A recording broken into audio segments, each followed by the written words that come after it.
Um, when does the homestead dream? When do you know the homestead dream has become the nightmare? Did you know that was going to be your first question? It's the only question he has. Other than that, I got a few notes. When did it become the nightmare? Yeah. So it was on our first farm, and I know you're going to agree with me, so I'll just go ahead. It was on our first farm, and we had been selling grass-fed beef. We had been like breeding large black rabbits and selling wieners and meat. We were doing goats and lamb and dairy, and literally everything, because we were absolutely insistent that it had to be a whole ecosystem onto itself. Sort of the ecosystem. Yeah, like a biodynamic approach, right? Like everything was closed and supporting the next thing in the whole cycle. And we had 3 little kids at home, and homeschooling our youngest. At the time, our oldest was getting ready to leave. And we had, how big was that garden? It was close to an acre. Oh, it was huge. Yeah. And it was huge. And we were in the garden, and it was like late in the day, and we still had hours of work ahead of us. And I was in one row and he was in another row, and I was pulling stuff out, and I said, like, are we going to make it? And he looked at me and said, I don't know. And my guts like just fell out, because he's always the one to be like, of course we are, rallying me, and I'll get pessimistic. And he's always the one that's there to pull me back up. And, of course we're going to make it. And when he said that, I just realized how tentative everything had become.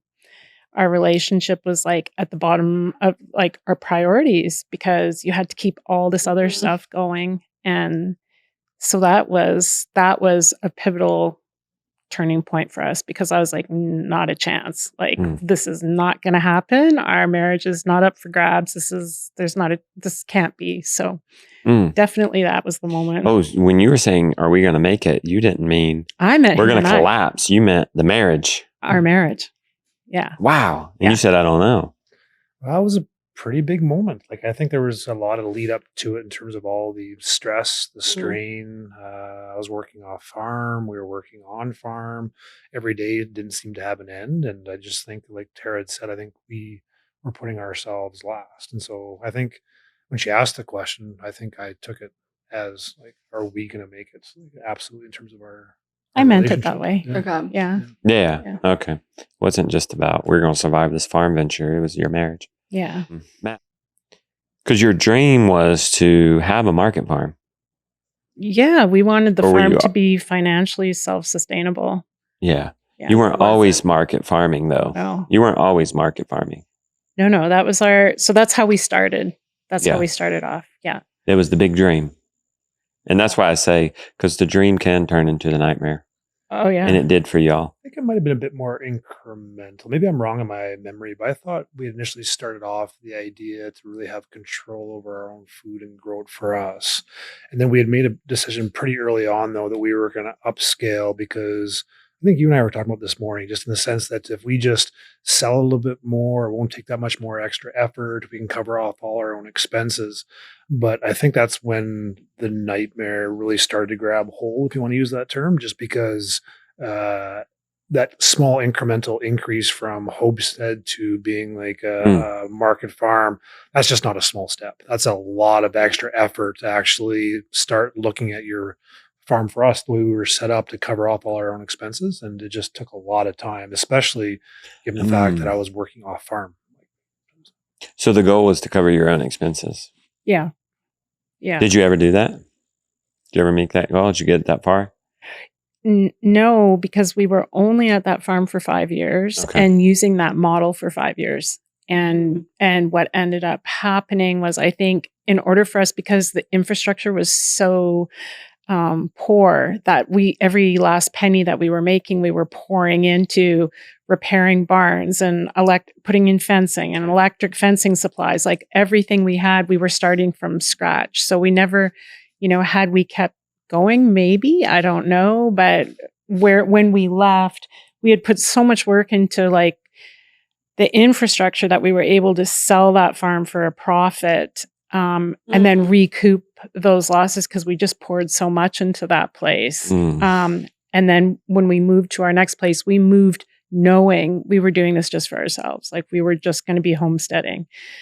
So we never got to the place where, had we decided, this is what we're going to do, we probably would have started making some profit, but we never did. We're stubborn enough. We would have got there. Yeah, but we didn't.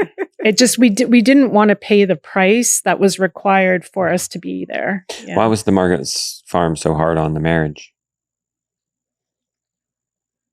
I think because when we bought that farm, we had bought it because of the land. And then everything else needed an incredible amount of work. And I think we had young kids. I was still military at that time, so a lot of demands. So I had to travel an hour to work every day. And so fitting in and around everything to do with, I guess, family and work, there was also getting up first in the morning, trying to milk the cows, trying to get on the road in time so I get to work an hour away for like an 8:30 start time, doing the entire day at work, and then coming home and right away stepping into is like, oh, like we need to go to the forest and fell a tree and start bucking it and splitting it so we can get ready for like our winter firewood. There's just a crazy amount of demands, and also learning by a fire hose. I think we learned an incredible amount with that farm.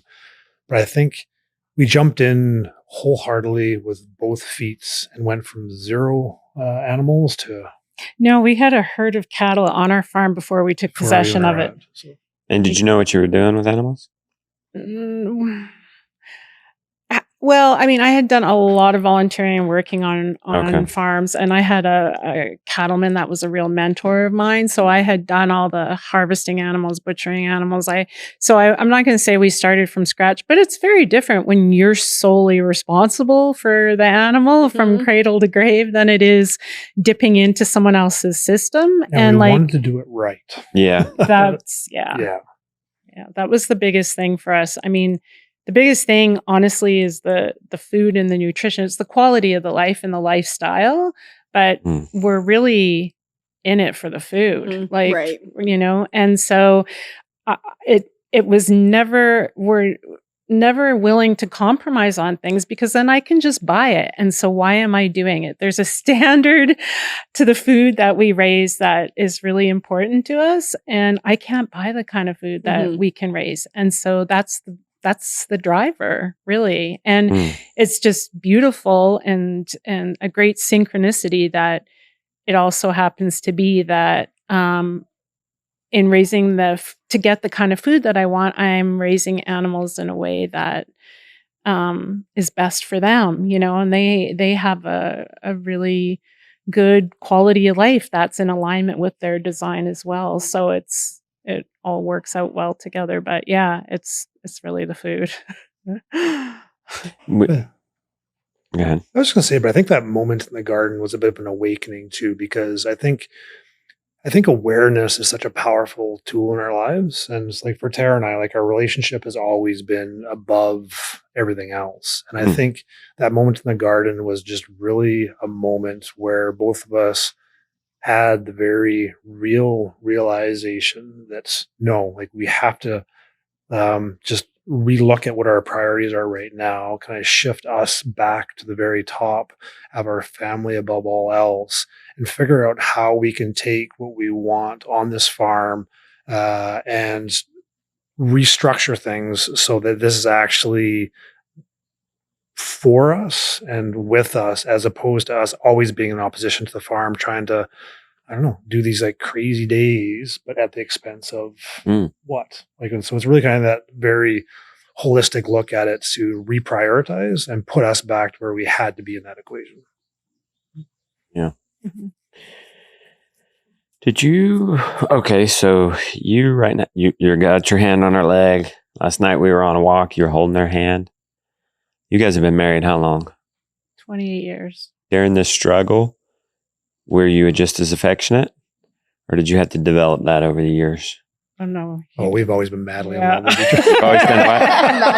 Oh, okay. Okay, that's good. What's the secret to that? Finding the best man in the world to spend your life Aw. with. That's a secret. No. Honestly, I feel like as we've gotten older, more and more, I just am so delighted by things that delight him. To be married to someone who's so fulfilled and sound in who they are, I want to be a part of that, and I encourage that. And he's the same way with me. And yeah, just somehow this thing called marriage becomes this entity that is so precious and beautiful in your life. It's like, it's bigger than the sum of our parts, and it's the greatest gift that we have. And so we honor it and respect it and treat it with care. And I think that all came through a lot of hardship, and like us having gone through that together, and being there for one another and being a team, and realizing I don't know if I would have survived what happened if it wasn't to have him walking alongside of me. So Yeah. anyway, that would be that's how I feel about it. You agree? Yeah, and I would echo that completely. Like, I think from the very beginning, I've always been deeply and madly in love with Tara. And I think I say to her quite often is that I didn't know that my love for you could get deeper and stronger with the passage of each day, week, and year. And I think it just continues to grow and deepen. And I think that's because we're in everything absolutely together. Like, we rely on each other, we trust each other. And I think we very much pay attention to the small things that matter so much. Like, it truly is, I think, like grabbing her bum. It's like What? grabbing her bum.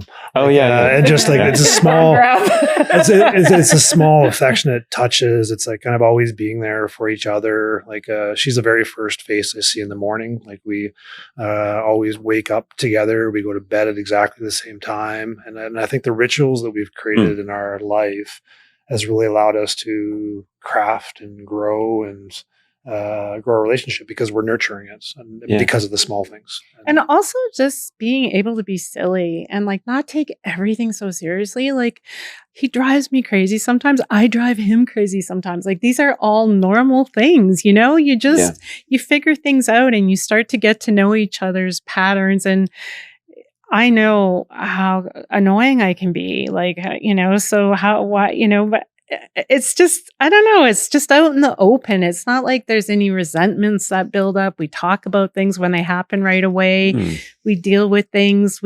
There's no stewing. There's no animosity. There's no envy or jealousy, because I want him to have all the things he does, because that's what makes him happy. And I like being married to a happy person, Yeah. What is something you've let go of in the past? If you care to share. If there was something about the other one that bothered you, but then you just finally somehow let it go.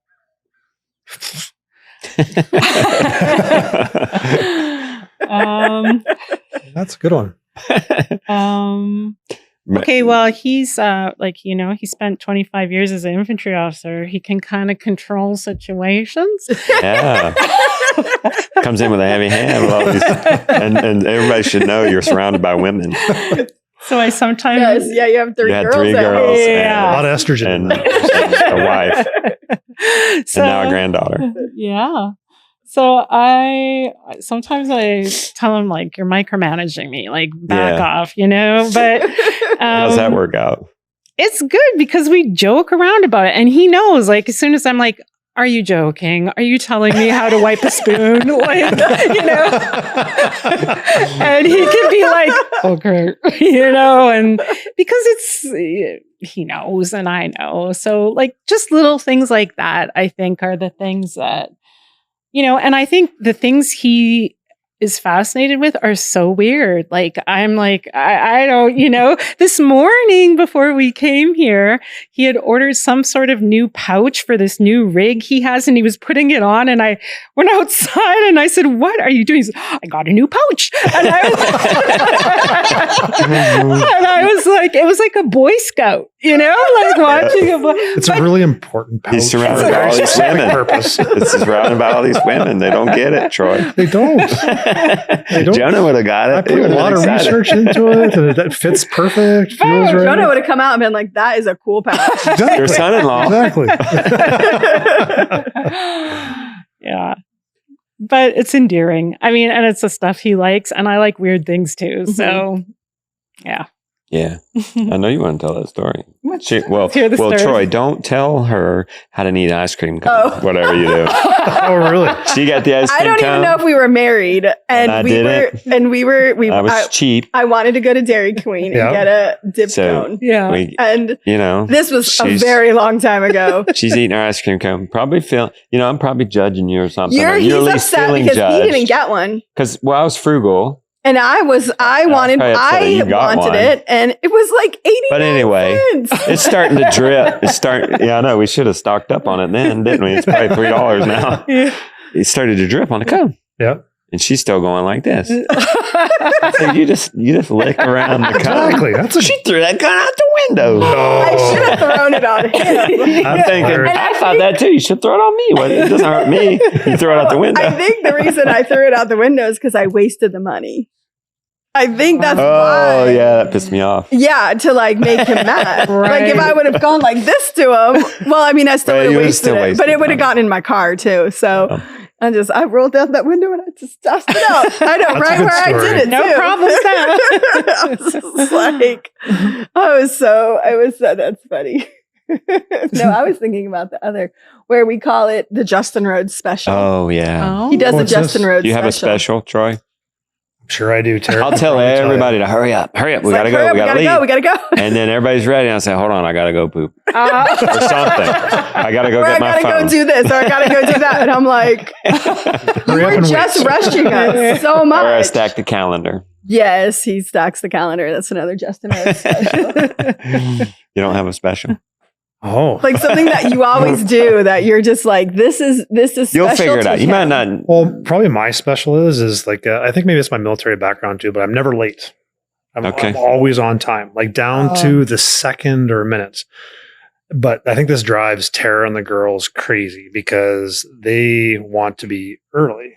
And I always I think I'm pretty good at timelines and figuring out when to arrive somewhere. So I'll never be late, but no, if he has to be somewhere at 8:00, he's there at 8:00, like 8:00. And if I have to be somewhere at 8:00, I'm there at 7:50, 7:55. Okay. Yeah. Not people's houses, but like an appointment or something. It just gives me that nice little buffer.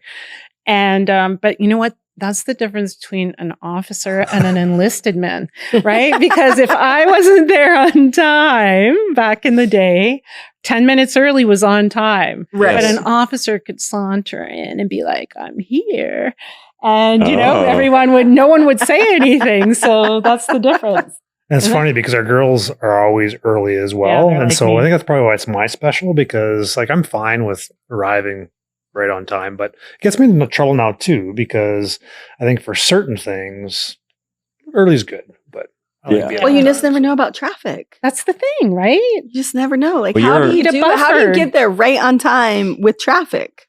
Well, he drives like a demon. For some of my work, I have to drive like 3 hours to get there for some of my shifts, and I always on time. Like even if there's, I figure it out. Weird. So, but you're stressed for the last 15 minutes of it. That's why, oh my God, we're gonna be late. Yeah. No, I like to be. I go to acupuncture and I leave 45 minutes early, and it does not take me 45 minutes of driving to get there. But I'm in the parking lot between 8 and 10 minutes early, and then I can just decompress, and then I have time to walk in. I might need to text somebody or check an email. I have that time. That's 8 or 10 minutes taken away from what you could have done before you left. Okay, so it's about being efficient with time.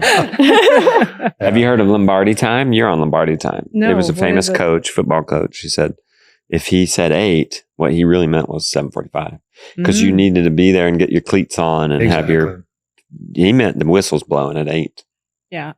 I mean, Matt's a good example. We hit record at 1. He was here at what, 11? He says yes. The man behind curtain says yes. Did y'all's affection come naturally, or do you have to work on it some?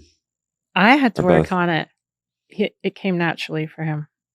We're different that way. I was just talking about that with my oldest daughter the other day, because I didn't grow up around that, and he's always been very affectionate, even with the kids and stuff. Like, he's very affectionate, and I had to kind of, at first I was like, well, I don't know about that, but I did really thought about it, and I think it was more of a defense mechanism than anything. It was sort of like, I don't need to be touched. I don't need to be. And so I think in that way, it's been really nice for our marriage because, I don't know. I mean, there's something very endearing and connecting to just be able to walk by someone and just give them a little touch, and it's a big part of our marriage now, but it still definitely comes more naturally to him. He'll say, "You haven't touched me in a while." I'm like, "Oh no, that's so She'll sad." do that. You'll make an intent to try and do that. Yeah. So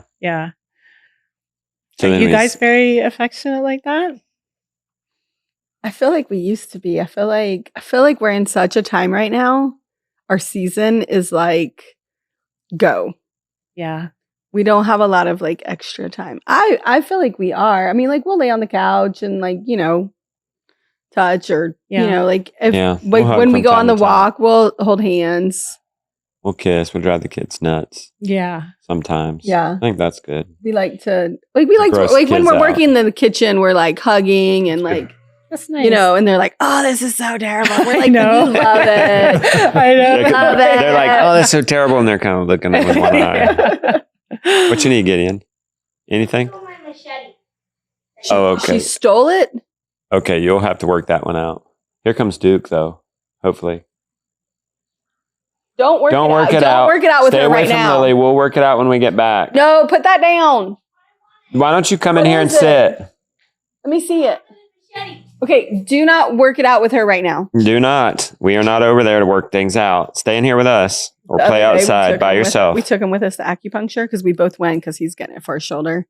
And mine was just my monthly. I go one time a month. I love it. It's so fun. Yeah. And he's like, "Why did you take me to acupuncture?" And we're like, "We were saving your life." Okay. Yeah, A because the kids sibling are might killing. harm you. Oh, And we're really? not there to Oh. he like pushes the right buttons. Okay. He's a very Yeah. smart child.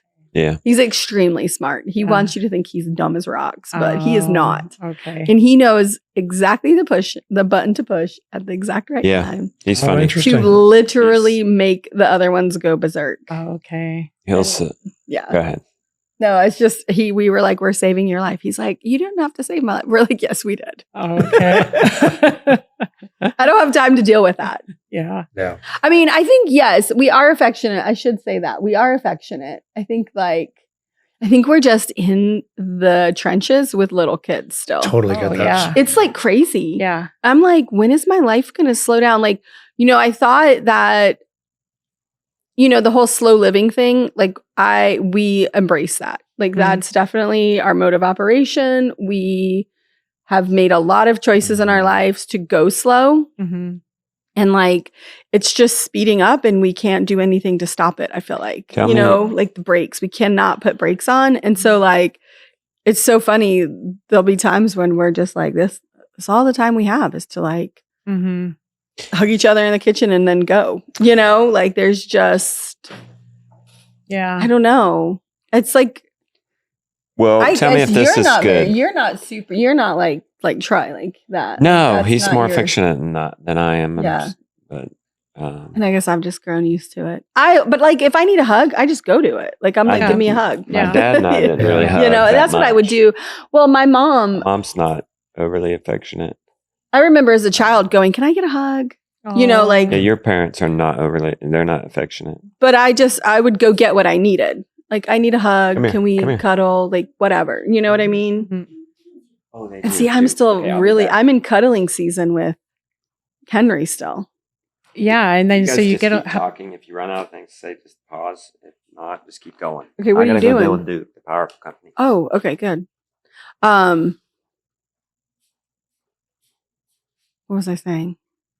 Are you talking? Yeah, like I'm still cutting like Henry the other so we butchered on Tuesday and I was really busy doing like a lot of things that Justin couldn't do. And then I was like doing my stuff and his stuff on Tuesday. And then I finally got down to the butchering like in the afternoon because I made lunch for us and the other people who did the class, like their whole family. Yeah. And so I didn't make it for the participants, just the other, like the guy who like actually led the class and his wife and their 7 kids. Yeah. So I was like making a big pot of chicken soup and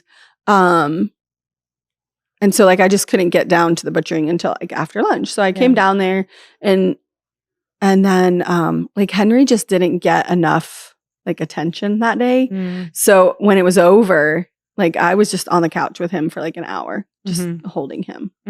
We weren't even like, I mean, we were talking some, but like he was focused on something else and I was just sitting with him. Yeah. Like, do you know what I mean? And so like sometimes I get touched out still. Oh, I know. I am still in that very much touched out. So I'm like, don't touch me too much. Yeah. Because like I'm still being touched a lot by Henry. I definitely went through that too. Like Oh, when I the think kids so. were smaller for sure. Yeah. Like, yeah, for But sure. but I do love having Henry Oh, of because course. my older kids are not into that. Yeah. You know, like Yeah. Lily and Gideon still will want to like sit on our lap or come cuddle with us on the couch. Mm-hmm. But like Jonah and Josiah, I have to be like, okay, it's like we have to hug every day. Yeah. This is time for the hug. So yeah, it's like, I don't know, like it's an interesting, like we are affectionate, but not overly, I would say. But I think that definitely changes enough to too. irritate our children. Yeah. I know, I will say, like I can see it when our kids And it's are just gone. the two of you. Yeah. Yeah. Oh, we're very excited. Like Yeah. we didn't have kids for 5.5 years Yeah. because we were like, we just had so much fun. Mm-hmm. We were having so much fun. And it was just kind of like every year we'd kind of check in, like, should we have a kid yet? Yeah. It's like, no, like we're having too much fun doing like just like we were volunteering in our church youth group and we just went. Like I can remember one year, like between Thanksgiving and Christmas, we were home one night. We were just constantly going, volunteering. We did like a program with the church. Like we were just constantly going. We were visiting people or having dinner out. Like it was crazy. We didn't even have a Christmas tree that year because we were like, we're not even home. Yeah. So that was before kids. Yeah. And then, you know, we have kids and then you're like home based.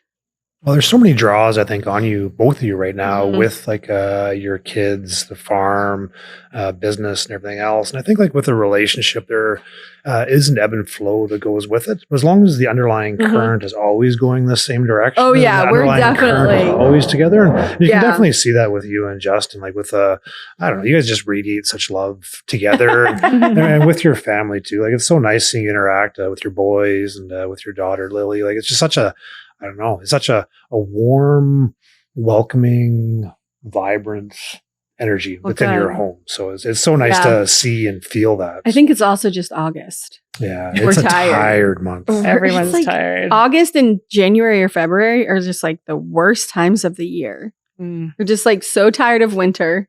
Well, for us, see, March happens and spring's here. Yeah. Mm. Which when does spring happen for you guys? It's a nice transition. April, May. Okay. Yeah. It's over a couple months, I think, after you get your like wet, muddy season, Mhm. and then it's things starts to dry up, and you slowly start to see the greens. But once the greens start to come, it comes in fast. But there's Okay. probably about a month and a half. But to you 2 guys months. have a lot of sun. Mhm. We do have a lot of You sun. guys like Yeah. Yeah. have a ton of sun. Yeah, we do. And then And- are you really dark also in the winter? Like I mean, Shorter yeah, it days gets for very sure. short days. Mhm. Yeah. It gets dark by 4:30. Yep. Yeah, I guess. But we love winter. If I could have winter, well, I know. we love winter. It's we our used to favorite it's our season, favorite though. season for sure. because It's slow. yeah. I'm a winter like wool blankets and the wood fire going. Yeah. Like I love that time of year. It's like You get to enjoy all lighting. the bounty of the Yeah. sun. that you get to just and it's just such a period of recuperation Mhm. after all the work you do to get the food. All of a sudden you're enjoying all the labor, right? I feel like that this year. I'm like, I'm really going to enjoy winter. I think I'm hoping that we can slow it down. Yeah. I don't know though. With teenagers, it's like, Why does it stay fast, do you think? I think it's because, well, and I mean, because we're so like, I think it's just because like society doesn't do a winter. And I feel like, I mean, like, how did you do it with your daughters in being like in school and you know what I mean? Like hockey. Like, yeah, I mean, like there's just a lot going on. You guys just, didn't, or you just went fast then? We did go fast, but the thing I think we've always tried to do is build in moments of pleasures in our day and having rituals. Yeah. So has always been really grounding for us. And sometimes a ritual is as small as like when it was all chaos, you know, the kids were all doing stuff, coming back from like hockey and making homemade hot chocolate and sitting down playing a board game. Like that was a ritual. And so all those things were really grounding for us. And him and I, like he said, we always wake up and go to bed at the same time. But when our kids were small, we would wake up before they would all wake up so we could have half an hour alone together and the house would be quiet and that sort of thing. So, and the same thing at nighttime as well. We used to carve out an hour, 2 hours. We were absolutely bedtime. We were always very strict on bedtimes because we wanted that hour to ourselves every night. We had to have it because, I mean, at the time, like he was gone sometimes 300 days out of a year. And so we had to really prioritize our time together. And so, I mean, it worked out well. The kids were happy having that structure, but also just for us to be able to, you know, actually see each other every now and then. It's nice. What happened when your teens wanted to talk at night? I mean, I'm finding that talk to you at nighttime, or they want to come and talk and talk about, you know, life. And like, I love that they do. Like, I'm not complaining, but I'm just like, I'm ready to go to bed. Like, they went to a party on Saturday night. Lily and Jonah did a birthday party, and then I went to bed like before they got home, and they came in and like were talking to me, like telling me, I'm like, and one of them was like, I'm going to go to bed. I don't think you're listening. I'm like, I was asleep. Like, of course I'm not listening. Like, yeah. Can we talk about this more? I said to him, I was like, was I falling asleep while you were talking to me? He's like, I'm pretty sure. I was like, well, I was asleep when you got in. Like you came in. I love it. But I'm also like, I'm like, can we have this conversation at 8 p.m.? Yeah. But that's not, it seems like that's when they are, you know, it's like quieting down for them too, I guess. And these thoughts are getting loud in their head and they need to process it with somebody else, you know? So did you have something to say? Tell me if I'm wrong. So it's good, I think, that the teens are coming to her and that's when they're feeling good. And I think it's precious and wanting to talk. I mean, we've won. If your teen comes, Joel Salatin told me that Daniel, his son, it was the podcast. I forget. It was some sort of interview, and he said that when his son was meeting his bride, who was going to be his bride, he came and talked to them about it, and Joel was talking about that process. But I had to say, wait a minute. How did you get your teen son to come talk to you about a dating situation? That was what was interesting and successful. For sure. And he did. Well, his answer was quantity time. Not necessarily quality time, but just being together always. And I thought about that later. Yeah. Because the way he raised them, you know, homeschooling and being home and with them. And I thought to myself, well, who else are you going to go talk to? That has to be his best friend. Look around the classroom. Yeah, it's true. The next closest. Closest guy.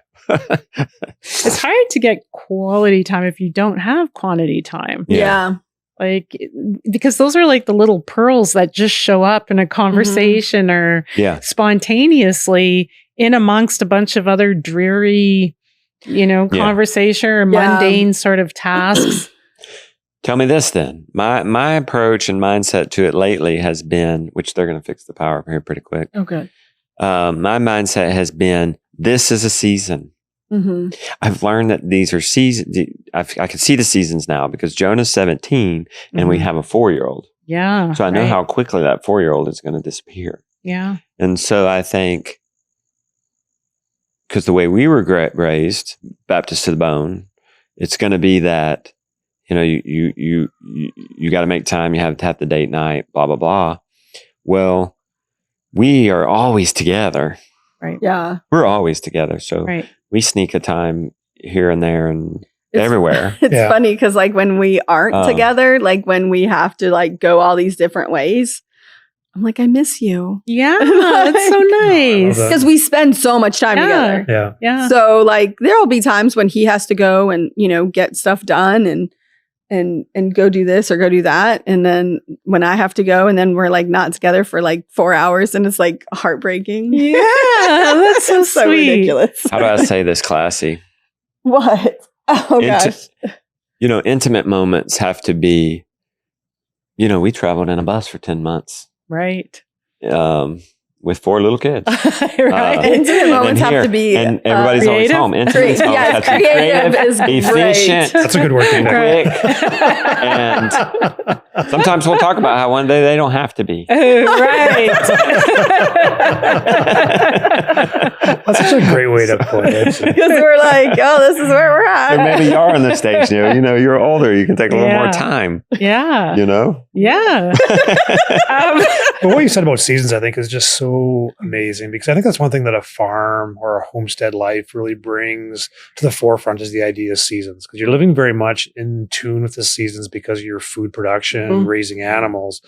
But it also makes you more aware of the seasons of a life. Yeah. Okay. And how there's such a cycle to everything. And I think it's really neat what you said about your oldest son in terms of the season where he's at, and he's kind of probably moving pretty soon into the next season of his life. Whereas your youngest is kind of still requires that nurturing, the holding, the connection. Yeah. But it's so neat that each season offers up its own bounty and the different things that you can enjoy. Because we were just talking about what winter affords to us right now in terms of the ability to kind of slow down even more, hibernate, enjoy, connect, and just have those moments.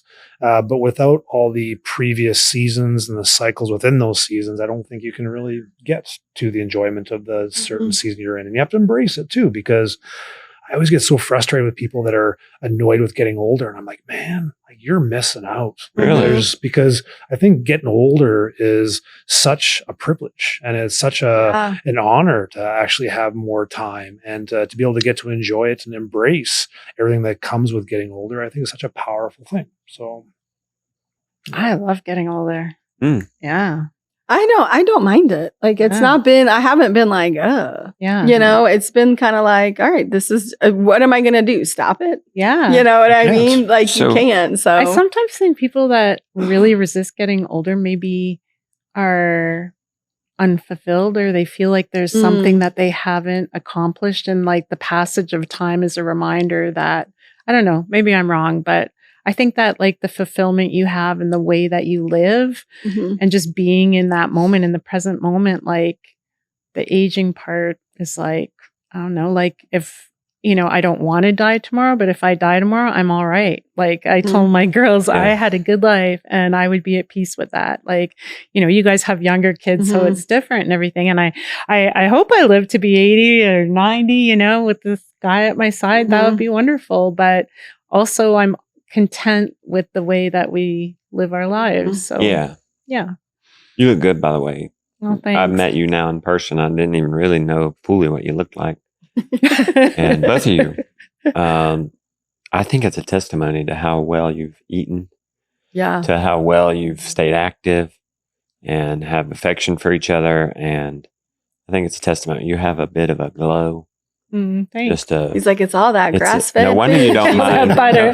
No wonder you guys don't mind getting older. I mean, you're getting more like aging like refined fine wine. and beautiful. And yeah, that's really sweet, dear. Thank you. Thank you so much. Yeah.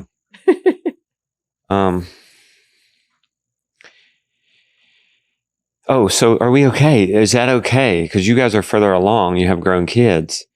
We're saying You're saying, can Here's we a good have example. afternoon delight? We used to like to go to it. That has to be okay. 'Cause there's no other way unless they're going to see. I know. They're And we're getting occupied. older. Hurry up. We're 46. So, and it takes the kids longer to go to sleep now. You know, it's good when the kids go to sleep at 7. The teens Well, are still especially if up. they're The coming teens in are at night. outlasting us now. And so know. it's like, okay. It's Daytime's where very it's at. creative. Let's just say that. We're like, what is happening? And yeah, it's because, you know, we're getting older and more tired and they're going long, you know, they're Well, staying like longer. children, like the other night, he's like, can we talk? And I still have a ton of children in my room. Like Get in line. Gideon and Henry are sleeping in our room. So like I have to go out into the living room to have a conversation with him because he doesn't want everyone to hear his business. Yeah. And it was like 11 o'clock. I'm like, I got to go to bed. Yeah. I love you. The moral of the story is poop or get off the pot. We'll So- talk tomorrow. Like literally. I know, right? It's like- But they're in the It's like, mood make the at decision. night, so you have to run with it. I know. So is it okay then? Because here's a good example. So I would just, if it were up to me, it would just be her and I go to events. We get paid to go on these events. It would be a what do you call that? Where you get it's a workcation. Yeah. Okay. And it'd be just her and I and feel like a vacation. Mm-hmm. But I realize the kids are young. They like to go, okay, you're going with us. You know, we take them with us. I submitted a documentary to the Banff Film Festival. And if that makes it, that means we're going to Banff, Canada. Mm. It'd be great to go, just her and I. But I feel like we're in this for the long haul. We were here before the kids came. We'll be here after they go. Mhm. And so this is just a season where they'll go with us. Mm-hmm. Because there will be a Those- season Those soon enough that romantic they don't. travel right. dates can Yeah. wait. Yeah. I would have to agree with that 100% because if you want to use again the analogy of the seasons, like you're in the season right now where you have the bounty and blessing Okay. of having kids and kids underneath your roof and everything that they offer up by their ages, all the magical things that come with like whether they're 4 or 17, all the different benefits of those ages and the experiences that you get to enjoy with them. And I think if you don't enjoy that, you would miss that and would want it. And so throughout it all, I think there's, of course, you that are the center of the family. But in this season right now, like just grab onto those experiences, take the kids with you and just fully immerse yourself in that all. Because like you had said, you're in it for the long haul with you and Rebecca. And I think, yeah, and you're going to be able to enjoy the bounty of like the fall and winter at that time with the more time that affords because you have the memories and all the collection of experiences that you've created with your kids at this time. And Yeah. I don't know, like there's one, I'm going to say it, it's in Tara's book there. There's one part that I keep coming back to. It's actually a poem that she wrote on motherhood. And I just think it's such an incredible reflection of who my wife is as a mom in terms of everything that she's given to our daughters, who our daughters have grown into, and the vibrant souls that they are just because of her inputs. But she's also wanting them to go out into the world and be their own people and like slay their own dragons and bring back the stories to her now because that's where Tara is at this stage. And that's where our daughters are at in terms of what they're experiencing with like new families. We have a granddaughter now and they're fully immersed in that. And I just think that poem is such a portrayal of, I think, the strength and beauty of my woman as a mom because she fully gets, I think, what it means to raise souls with the vibrancy, independence, and energy to go out and fully experience the magic of the world. And well, Rebecca, we were just talking yesterday about, you know, when you have a baby, everyone's like, when they crawl, it'll be easier. When they talk, it'll be easier. And you're always looking forward to this day when it gets easier. And then it's like, you know, you set them up and when they go out in the world, it's easier.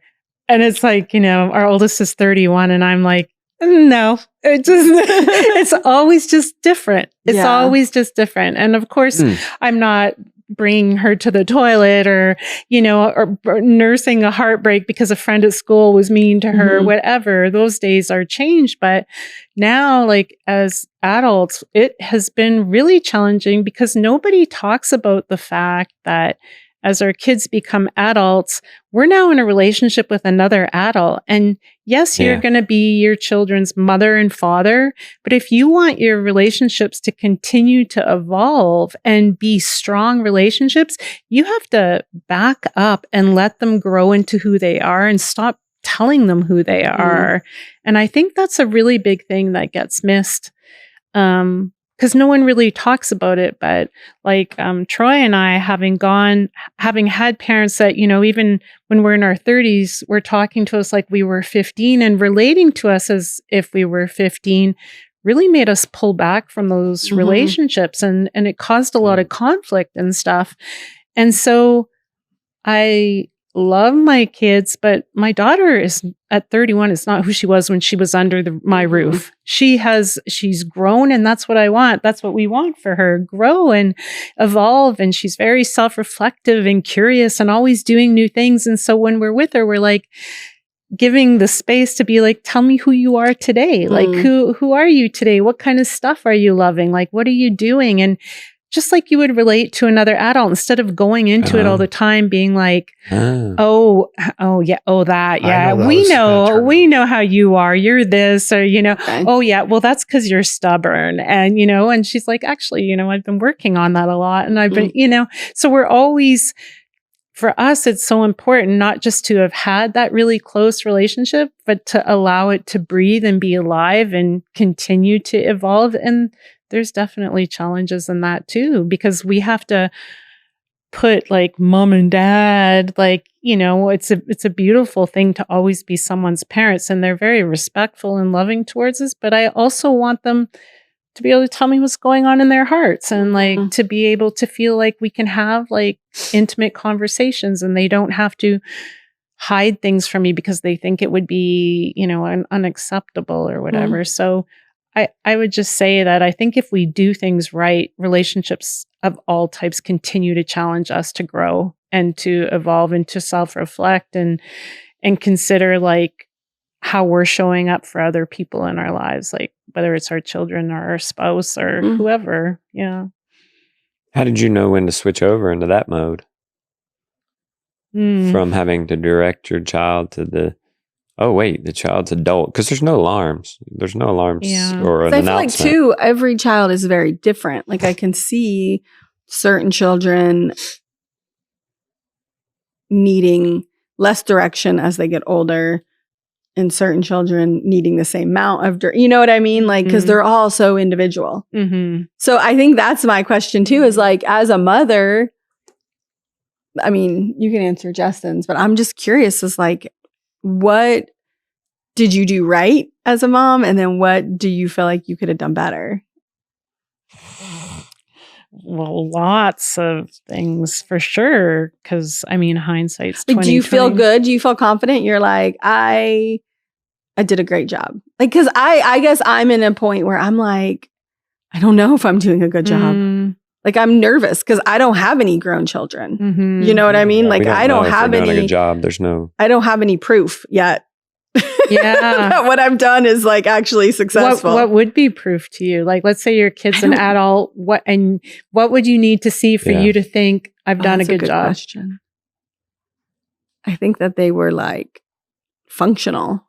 Do you know what I mean? Like, no, it's more than that. Like, well, like they're like have normal relationships, like with people. You know what I mean? Like, that's a good question. Of like, what's success in parenting? I would think that it's that your children, here's success for me. That my children still want to be around me when they're adults. I think that's what I'm anxious about now. Like in this, like, because I'm like, we're 4 months-ish away from 18, which like technically he's not done with high school till next June, but like it gets close, and he's not moving out anytime soon. Like he's not going to move out when he's 18, that I know of. I mean, I guess he could always change his mind, but Like, I'm like, are they going to come back? Are they going to like me? Like, I don't know. You know what I mean? Because we're also we have a lot of teenagers. Yeah. Yeah. So there's like a lot of mixed messages Mm-hmm. with teenagehood. Teenagers are challenging. They're tough little nuggets. Because like, do they like you or do they not? Because I'm not really sure. I mean, and we have great kids. Yeah. And I'm like confused. Yeah. Yeah. Like, am I being too hard? Is it not hard enough? Like, I don't know. I guess there's just not a template. Like I know. but you know, to what you said about like, do your kids still like you as adults? Like that's a living relationship, right? Like you can determine that every interaction you have with them. I mean, that's exactly why we always want to let our daughters show up how they want to show up and try to sometimes zip it like with judgments unless we're asked, and to try not to control things, to be careful around relationships. You know, definitely I don't want to make it seem as if we're all, you know, oh hi and everything's great all the time, but it's, I think, allowing them to just be who they are and make mistakes, and to be, you know, to step back and be like, if they don't ask us, like, you know, we don't have to always be trying to steer and give our opinion, because you're always going to know better than them. Like that's just a given, right? I know what's right for you, but I'm going to keep it. I'm going to let you figure these things out. So did you do that? Did you practice that when they were little? No. Oh, well, we were huge on consequences. Well, I was just going to say too, I think the one thing I would add before we kind of move on to the consequences was just the fact that we're not here either to be our daughter's best friend. Like we're absolutely still here as mom and dad, and we'll forever be their mom and dad until like the day we die. So I think that's really important. I think there's a lot of parents too that don't have the consequences, or when their kids move out of the house, they want to slide into the role of I'm your buddy. And like I'm there to have like a father, a loving, adoring father-daughter relationship with my daughters forever. And that entails like listening, offering up advice, still offering up like the guidance, even, and you do this very well, a lot better than I do, I think, in terms of offering up guidance in the hard situations where they still need to hear what maybe a best friend or what a best friend wouldn't tell them. They need to hear the hard truth. And like, we're still here to do that. And I think I just wanted to add that in because I think it's so important in terms of fostering that lifelong relationship. So yeah, that is true. I never wanted to be there. I mean, you are naturally have a friend element, but yeah, I will sometimes a bunch of girlfriends or boyfriend guys that are friends or whatever will just cheer on someone and just cheer them instead of being like, And so that's true. We do. Yeah. So our editor and his wife, I'm practicing on them.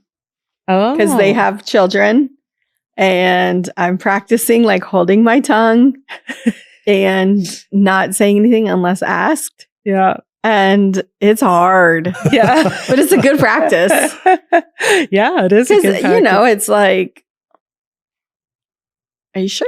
You told her this and she's like, what is it? I know, I did. I told her, I was like, I will never, I'm not going to nitpick you. We're only going to say something if it's some real concern. If I think that like the child could be harmed in some way by what you're doing, I'm going to say something. Yeah. Then she's like, well, what did I do? That was because I was like, well, you just did things differently than I did. And that's okay. Yeah. Like, you're not hurting him.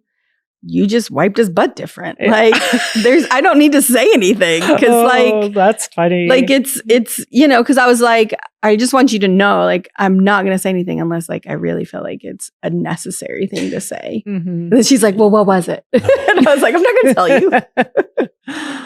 We've always been big on letting them fail. Now, it's one thing to see my son just take a handful of seeds, garden seeds, and just want to plant them all. Yeah. I didn't say that's not going to work. I said to myself, I'm going to let him fail. I'm going to cheer him on either way. You know, it turns out his garden actually did better than my garden that year. You know, the other crop shaded out the lettuce, and you know, it was just real intense, and there wasn't any room for weeds. It just did really good. So we won, right? And I didn't say anything. And even if he would have failed, still, Pop supported me. I'd be there for him if he was upset. But it's harder when you let them fail and get a dirt bike and they dislocate their hip. Or when do you step in? Because what's next? It's going to be real hard to let them fail if we think they're picking the wrong person to be their wife. That is choppy waters. I know. I'm terrified of it all. I know. We've seen some boyfriends come in the picture and we're like, oh. And you didn't say nothing. Well, did they ask? We did. Okay, good. Not initially. So there is a place but over time, when a pattern of dysfunction showed up, we were like, come on, like what's happening? This person is clear. Exactly. Yeah. So you need to, So for sure, but then also, like our oldest is married. They've been married a couple years, or 3 years, I think now. And, early marriage is challenging. Like they've got financial restraints. He's building a house for them. Wow. So there's and they have a brand new baby. Well, she's 2 now, but just all those things. She moved from Canada to the US. Yeah. So lots of stuff. And, they've got to work it out. That's what marriage is. You're figuring each other out. You're figuring out your situation, where you're going, all that sort of stuff. And so, that's not for us to stick our nose into. Like that's her marriage. That's a precious thing that she needs to take care of. They need to figure out for themselves. So in that way, we wouldn't get involved. But when it's a boyfriend, there's still time to divert the ship. Right? And, for sure. Yeah. And by the way, I meant to say this in the beginning. We roll a show. If there's ever anything I ask and you don't want to go there, you can just say, okay, we don't want to go there, and we'll cut that part out. Sure. So we just keep rolling.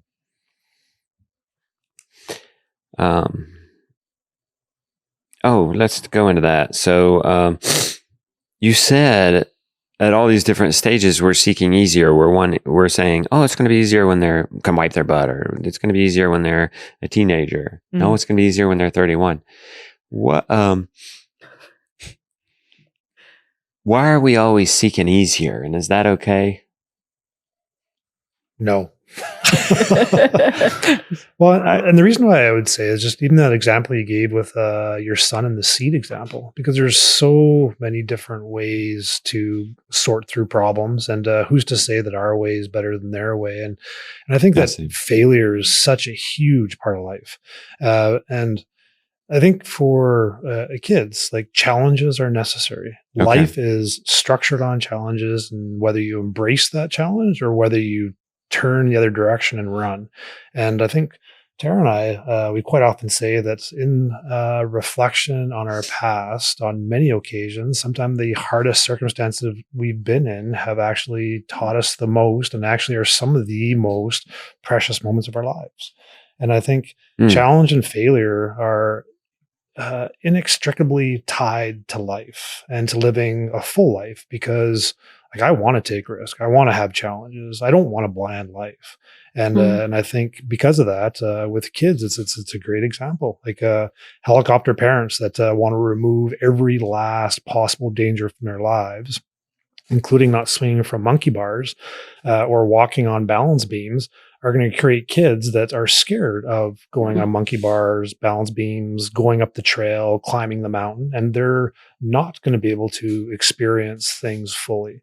And then maybe the one time where they make a miscalculation, they're going to fall off and break a bone because they just haven't had that awareness of how to interact appropriately with their environments and take calculated risks. And I think that's such a big part of who we are, is just assessing our situation and making a decision, because a decision is necessary, and moving forward. And whether it results in failure or not, failure is equally as beneficial as success in terms of moving forward and evolving.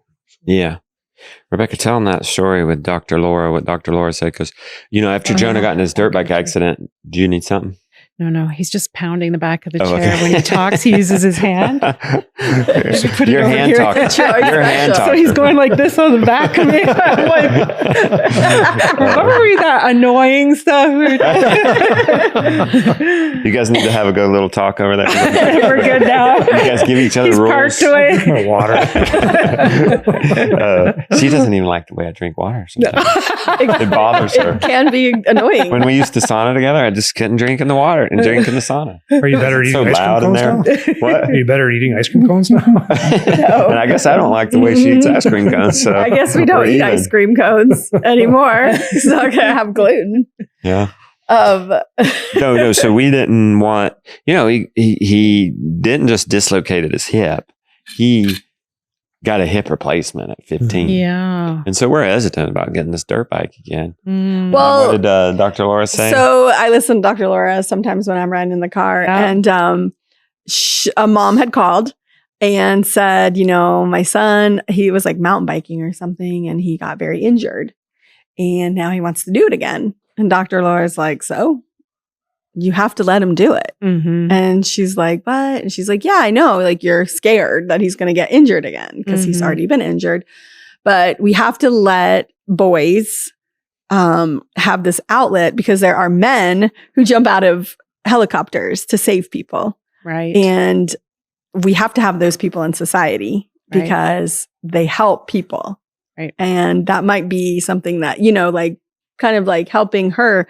So I came home and I was like, darn it. Because we had taken away the dirt bike. Okay. We parked it. We were like, we're done. I don't want anyone to ride the dirt bike, the four-wheeler, nothing. Like, it's just too dangerous. Like, it was like 18 months of insanity, and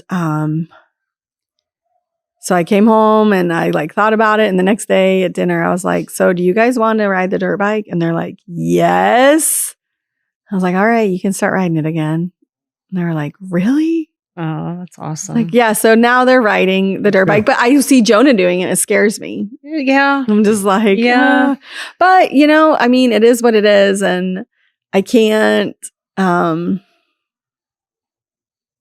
shield him from it, That's the hard stuff about being a parent. And I think it shows like growth and evolution is when, like you said, it scares me and you're still letting him do it because it's the right thing. And parenting, I think, teaches us that a lot, that maybe what the right thing to do is not within our comfort level at all. Mhm. It would be great to like shrink wrap them and make sure everything goes well. But I mean, I think we see an epidemic of young people right now, having grown up in this new age of parenting, bubble wrap. yeah, a real lack of confidence. And, everyone's like, oh, self-confidence, but real confidence comes from us challenging ourselves. Like, no one can give it to you. You can't tell someone you're good or great job, and that instills confidence. It's a very personal and intimate thing. And it's finding ourselves in a pickle and getting ourselves out again and again and again, or some sort of hardship that we persevere through and we accomplish something. And it's like, you start to trust yourself. Like, okay, now I'm in this weird situation, but I'm going to get out of it because you have trust in yourself. To me, that's what self-confidence is. And I think we're just in this desert of our understanding of ourselves and what we're capable of. And so everyone's looking outside of themselves for instruction and direction on how to do things without being willing to just try it and fail because they don't know that they can actually get themselves out of it anymore. And I think that's a real gift to give to our children. It's something that you need for your whole life. So you're not a big fan of the participation trophy? No, not at all. I love the red ink. Did you watch the movie Whiplash? You probably don't watch too many No, movies. I think we did watch That's it. probably a good one. What was it? It was a really intense jazz musical drum? instructor. Yes, we did. And He the was guy abusive. was screaming at him. Yes. All the time. Remember that line? Yeah. Like- Nothing great came from 2 words. Good job. Oh, I don't remember that line, but there it Good line. is. Yeah, Yeah. he was saying that. yeah. No, that was actually He was so a really hard good on his movie. students. Yeah. It was. We watched it with the kids, and they were kind of like, Yeah. we were like, "Are you not getting like?" They what didn't they're get it. putting We had to down?" walk them through it. Yeah, we kind of had to like Yeah. explain some things to them. Yeah. And he's pushing him. He's just being really hard on him. He really wants him to succeed, but he's being, I had to explain it to the kids. Yeah.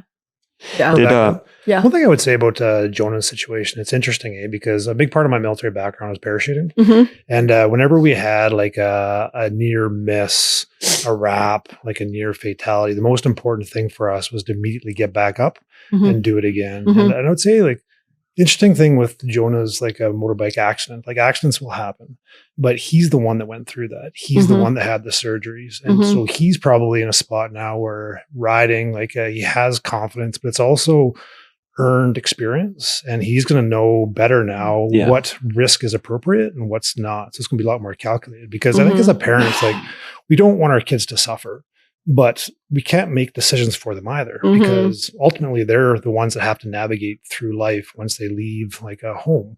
And I think it's pretty neat, actually. And I love the fact that he's back on a bike, because I think it's so important. So they started wheeling. Yeah. And I saw him going up the hill with him. Yeah. So it's interesting, when they were wheeling, Jonah would kind of like keep one leg on the, he was like afraid to commit to it completely, but he is now committed completely to the wheelie.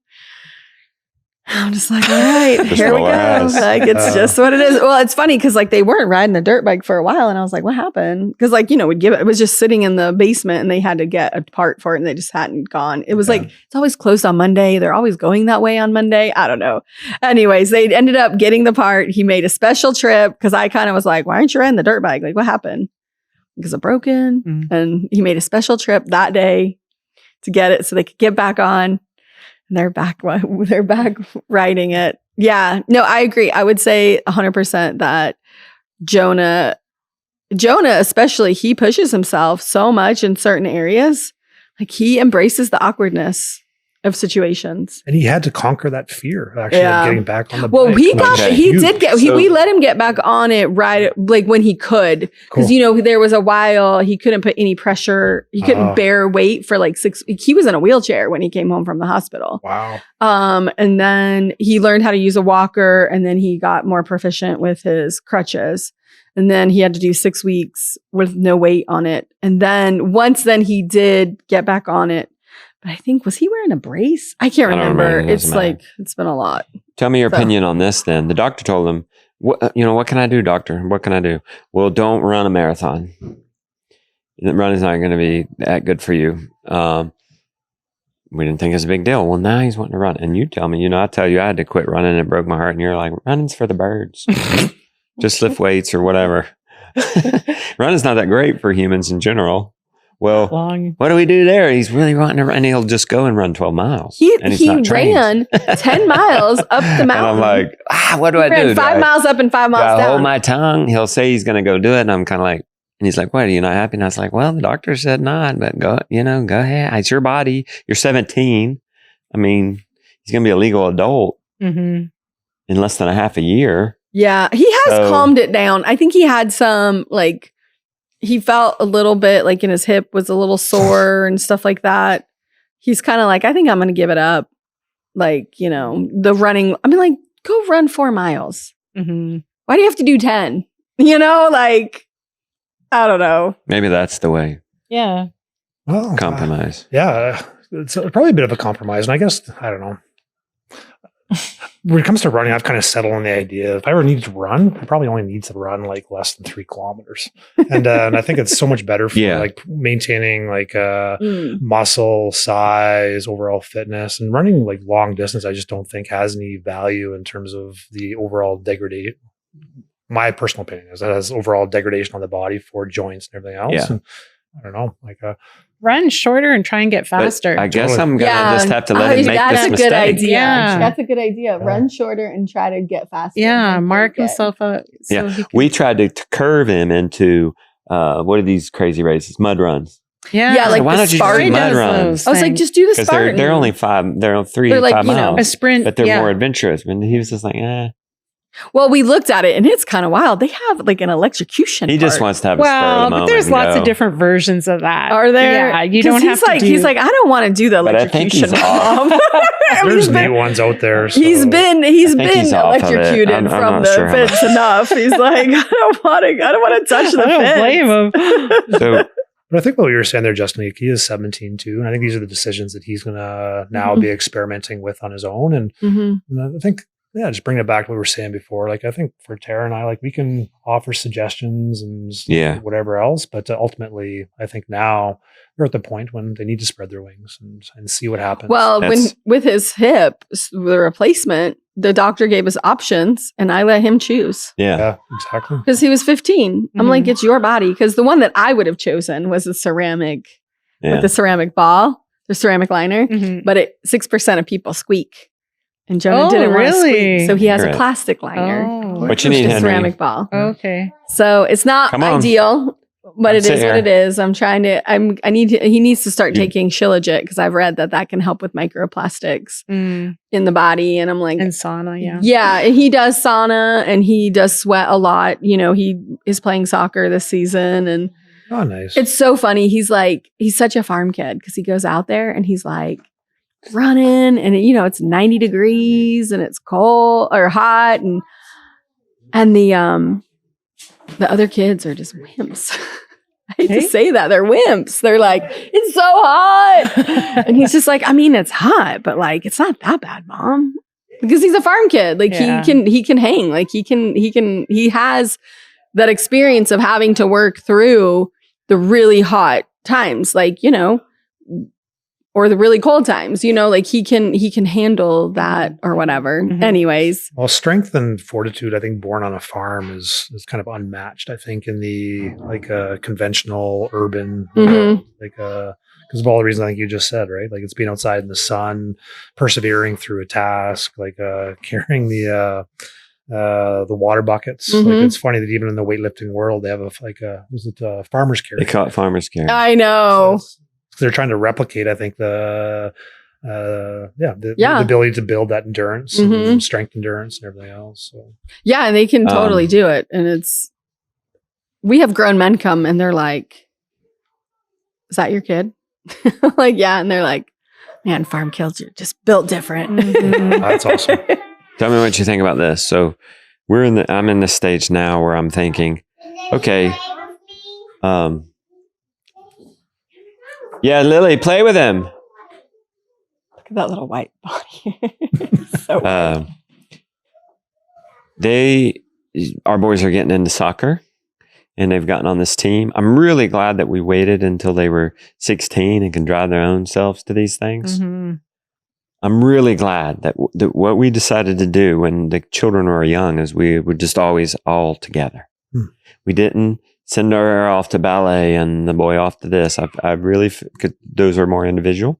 I feel like I'm happy that we stayed together when they were young, and we would maybe go on, and for those activities, we'd go on hikes together or this and that together. Well, we played soccer together as a family. Yeah. And we'd have a soccer night and the community could come or whatever. But then, now the exception is Lily. She really developed a passion and is now off on horses and does do that individually. But I do kind of wish we would have waited until she was 16 and could take care of herself to these things. But anyway, the point is they're going off to soccer, and Rebecca and I are sitting here thinking, okay, we want to support their dream because they supported our dream for so long. And that means we're going to have to sacrifice. I mean, we're about staying at home, and now we're going to go to soccer games. Well, he's having one tonight. And they're usually around dinner time. I know, they're the worst times. If you were involved in hockey, you have to give up something if you're going to do hockey, if you're going to do soccer. Is it, they're getting older, I want to support them in their dreams because they supported me in my dreams? Or is it, well, it's my house, it's my dream? Well, our oldest daughter was a competitive rower. So we used to wake up at 4:30 in the morning to bring her to rowing practice. And every weekend was a regatta. Every weekend. She actually got a scholarship to a U.S. universities from Canada. And she came home one day in grade 12 after 4 years of committing ourselves to that. and our funds were pretty meager at that time, so it was an expense. It was time. We had 2 younger kids. Our whole weekends off and throughout the summer were shaped around her. And she came home one day and, here we thought she was going on this scholarship to the US. And she said, I'm never rowing again. And we were like, yeah, right. And she's like, no, I'm done. And we were like, okay, you're tired. And she said, no, I'm done. And she was done. She was done. And her coaches were like, no, and everyone was like, that's impossible. Like, no one's done in their grade 12 year when they're about to get a scholarship. And she never rowed again. Really? Yeah. And so we were like, wow, because we were in that stream, never pushing her. It was always something she wanted to do. And Lord knows we would have preferred not to have been doing that as much as we had to do it. But she said, I got what I needed out of it and I'm done. And she really was. And so that was like a really big learning lesson for us. Because the natural inclination is to be like, but you're so close. You're going to get a scholarship. Yeah. And she was like, to what? I don't even want to go to those schools. Yeah. Oh, wow. I don't want to row anymore. So I'm going to get a scholarship and I have to row every day. And so, so we, that was just, I think it's important for us to support them and let them explore what interests them and everything. Wow. But I also think the way that sports and stuff are set up now is bizarre. So when we were kids, if you played soccer, you just played soccer. Or if you played hockey, you'd go do pond hockey or whatever. And then over the years, it's just gotten to this point where if a kid plays, they have to do this camp and that camp, and they're going to the competitive level. And hockey in Canada, you're doing hockey camp all summer long. You're going to, so it just gets, I think that it's okay to set limits on these things and fit things into how they go. But I also do think it's important to let kids figure out the kind of stuff that they're into and they're curious about, but have it within the structure that works for the family. Because, in hindsight, would we have encouraged it as much as we did? Maybe. But it really taught us that, it's supposed to be something that, sports should be something that develops a kid and that they have fun doing. And it shouldn't be, I don't think, a central focus of a family. I just think that it's too costly in many ways. Was Tara the one that told us that she came home I'm not a one-trick pony? Was she the one that said that? I'm not a one-trick pony. Yeah, that was Tara. Just in a sense too, I think that's kind of the benefit with raising kids in such a diverse environment is they have multiple interests and they recognize that life is about diversity and life is about following different interests. It's not about just one thing. And it's not a monoculture. Yeah. And that's, It sounded like you let them follow their dreams. You supported them in their dreams from very early on. I wouldn't say we supported them in their interests, and we also very much wanted to allow them the opportunity to pursue different interests. But I would say that we never, even with our daughter, Mila, she was a hockey player. And so with her, we kept her kind of at the out of rep hockey for the longest time. And just because. Which is just a high level of hockey. Okay. So it's daily practices and stuff like that. So because we really wanted her to develop just the love for hockey, a love for going on the ice, the love of skating, shooting a puck, whatever else. And I think we did a really good job of that. There was quite a ways into her hockey career. She wanted to challenge herself and just try out for a rep team. And so Tara and I hummed and hawed about that for a fair bit because we knew there'd be an impact on the family.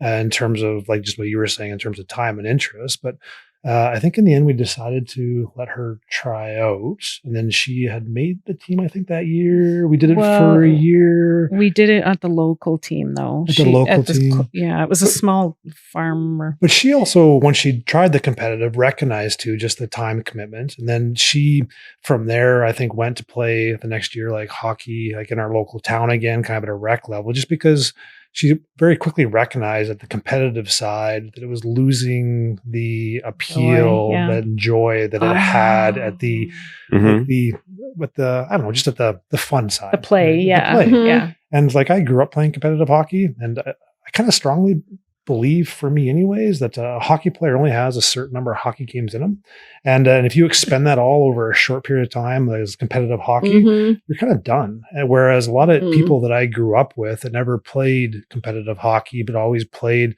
like in the community level, the fun level, they are loving it. And there's one friend we have that's like 72 now, and he's on the ice and just it's his total passion. But it's because he never had the year-round wasn't like that on the go, and he's always maintained that love of it, which is really interesting. So I haven't stepped on the ice now for 2 years. I haven't really played in a hockey game for a long time. So it's just interesting. And you don't miss hockey? Not at all. Your guys' approach was more, that comes back to the way you approach, more of an unschooling approach, is you're letting the children pursue their interests. If it works within us. Themselves anything. Yeah. If it worked within us. Like when Mila was young, like she started playing hockey at 3.5 actually, but we were on a remote base, and Troy was gone a lot, and I could literally walk to the rink, and she got to play with some friends on the ice. Like, so it all worked out within that structure. But, you know, when we're out on a farm and it's an hour and a half into town, or 4 hours to go to like these other places, and something has to give. It's just, that's just the realities of life. Like you have to, you know, we wanted them to be able to pursue these things, but also not be slaves to their pursuits, because the truth is, this is how we live, and it's a family affair, you know, but we did try to. Or a detriment to the family. Because I think even in terms of the sports, it was also a matter of, like you were talking about a lot of things that go into your like course and everything else, taking the entire family for Tyra's regattas. We went as a family. We had picnics. We played in, So made it a family. It was always a family thing. Yeah. See, that's how it hasn't worked out for the horse shows that way. Yeah. Because our boys are older. We made them come. We had them come in the beginning, and then it was just a nightmare. Like bumps on a log. And it was just not fun. Yeah. And it was just really unenjoyable for them. Like we could tell, like they didn't complain or anything, but we kind of made they complain. Now it's kind of a date for me and you to go on a horse show. Well, we just try to balance that. Lily, you can only do 4 horse shows a year. I mean, we just put limits on it. Way to do it. I mean, she would go every weekend if we let her. Yeah. So we have like said, okay, you know, and she has horses here. Like, enjoy them here. Like that time of going can happen later. You know, you're young. She's going to be 14 in 2 weeks. So she's got plenty of time. Yeah. Going back to the suffering thing. Did you guys grow up Catholic? I did. He's Mennonite. You grew up Mennonite? Really? Or are you still Mennonite?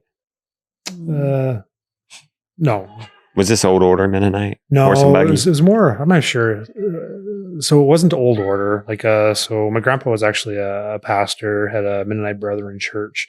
And I'm not sure what to call it. It's more contemporary Mennonite, I guess. Like, okay. You were progressive. Progressive Mennonite. That's the word. Too bad. It would have been more fun if he'd have some horse skills, wouldn't he? I know. That could come in handy one day. The reason I bring that up, and you can tell me if I'm wrong, but it seems, because I'm coming more from an evangelical Protestant background. Yeah. There's always a tinge. There's some extreme prosperity gospel, of course. There's always it seems like there was always a tinge of prosperity gospel. And in the way I grew up, it was like God is a genie in the bottle. Please bless me, bless this meal. He'll blah, blah, blah. It was always this relief, making a wish in a prayer, right?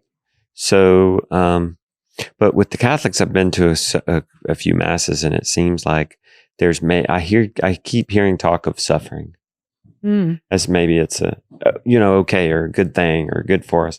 Is that true? Do you see that in the way you were When the way I was raised? Yeah. Yeah, I can see that for sure. Yeah. Tell me more about that. Well, I think in addition to that sort of worldview was just that my family, my mom's side of the family was from immigrants from Slovakia. And I think traditionally, it's they're staunch Catholics, but also traditionally that sort of, it's in their blood and bones, this strife and sacrifice, having communists steal their land and the wars and living a peasant lifestyle of hard scrabble and stuff was sort of all woven into that. So I think I definitely saw that. And I think it's funny that you said that, because I didn't understand up until actually a few months ago that America was, correct me if I'm wrong, because I'm not American. I don't want to speak out of turn, but that this country was sort of based on a Protestant faith. Mm-hmm. And is that fair? That's true. Yeah. Oh yeah. So. Yeah. They were escaping. Was it the Catholic Church? Oh, I don't know. No. Yeah. I'm really not showing my history here. But they were coming here for religious freedoms. Right. Yeah. The Protestants. Mm-hmm. Right. So yeah, I think that's sort of a different ethos. And I just actually did an essay a couple of months ago, and it was called God is Good. And it was about how I bristle when people say that. It really bothers me. And it's not because God is good, because obviously God is good, but it's how people use it. And I notice it often when something good happens, or, people will show something, a beautiful house, and say, God is good, or, things are in your favor. You get something, like you said, almost a superstition that's attached to it, and God is good. And I saw a woman whose child was in the hospital, very, very sick in the hospital, and was sharing publicly about this saga. And in the end, the baby was well, and she left the pediatric ICU, and it was God is good. When she left, all I thought about were the 16 other babies she had been writing about in the pediatric ICU. And I was thinking, so God is not good? Right. So you're the favored one. And I don't think that's how people mean it. Right. But that's how it comes across. Yeah. And I don't like that we do that, because I think it's such a superficial understanding of the gifts that God gives us. And then on the other side of it, I also don't think it's all suffering, and we're here to live this lowly existence, and it is only through death and being entering heaven that the riches are bestowed upon us after having suffered through, this wicked, evil life. I very strongly bristle against that too. So I don't know if that's clear or not. Yeah. But yeah. Well, if you track that line of thinking, you do have to end up saying, well, what are you, God's favorite? Well, that's it. So if God is good, is there times when God's not good? Like if you didn't leave the ICU with your baby, well, are you still going to say, is God still good? That's the question. Yeah. Because or is God bad? But I mean, faith requires that we believe that there is a divine brilliance in God. And so if we believe that God is good, he's always good. Yeah. And that to me is what faith really is. Our 18-year-old daughter died 4 years ago, and I feel like my faith is stronger than it's ever been. And would I have ever said, like, a month after my daughter died, God is good? Of course not. Like, people rail against God in such situations, but I also never felt mad at God. Like I do have faith, and that doesn't mean that I see wisdom in it. I don't. Like, I'm a lowly human being. I see no wisdom in that, but I have faith that that there is a reason behind these things that are mysterious and wide reaching, and I will never know and never understand. And can I love God anyway? And I do very much feel like I have faith in a decision that is the most abhorrent thing, most agonizing thing that ever happened in our lives. And still and to me personally, that's what faith is. I want to talk to you more about that. Let me see what Jonah needs. Okay, I think you're supposed to wear green. Just take it in case. Take the green. Okay, good. We're very new to all of this. I'm still like. Is it a game or a practice? Oh, well, good luck. It's a real Good game. luck. Josiah's playing. No, Josiah's not. not going to go because he's not feeling well. Okay. Have a good night. Drive safe. Okay. Be dangerous. In a good way. Nice try. I'm not buying it. Justin used to say, be dangerous, because he'd say, like, in retaliation of be safe. Yeah. You don't have to tell them to be safe. I mean, they're going to automatically do that themselves, right? I hope. Just be dangerous. If you see somebody on the side of the road and needs help, be dangerous and help them. Yeah. It's a good way of putting it. Yeah. You know? I like it. That kind of thing. All right. Not speed. 90 miles an hour. All right. Well, thank you for sharing that. That's been 4 years. Mm. And that's Mila? Mila. Yeah. Yeah. Mila. Where are you now with that? You know, do you want me to talk? Or? Sure. Is it okay that we go there too? That's fine. That's if fine. not, it's okay. No, it's okay. I think I was just talking to our oldest daughter about this the other day. One of Mila's friends, who was one of her closest friends when she was alive, comes to visit me every now and then. And she came and we sat at the picnic table under the old apple tree. This was just last week. And I sat with her for a few hours and we talked about it, and she wanted to ask me questions and she wasn't sure if it was okay to ask me questions or what she could say and what she couldn't say. And I just said, anything, like we can talk about anything. And she had told me that her parents get really squirmish talking around death and stuff. And I just was thinking how emblematic that was of what we do with each other. You know, we leave people alone in pain because we can't feel the pain ourselves. And I don't want to live that way. Like I had such a beautiful conversation with this young woman, and it was because I was willing to, it hurts, to talk about these things, but I want to talk about these things. And we were able to connect in that way. And I think that's the thing that we've really learned, is that there's no healing. Like you don't heal when your child dies. It's the most excruciating thing in the world, but you learn to have that pain, and you use that pain to really find the beauty and the love in the rest of your life. And so by not squishing it away or diverting yourself from it, but actually having it there with you, you are able to have this open, raw heart, and you're able to love and connect with people, and just always, it's like our lives are so precious. And that's the gift of holding death near, and the awareness where all of us sitting in this room are just a blip. In 100 years, no one's going to even, there's nothing left of us, and it's not even going to be that long. And so that holding that close to you, it's not morbid at all. It's actually quite beautiful. And I think that was the gift that we were given, is our mortality, because it's so fleeting. And so you can really appreciate the beauty and the love that you have in the people around you and the sweet, simple little moments.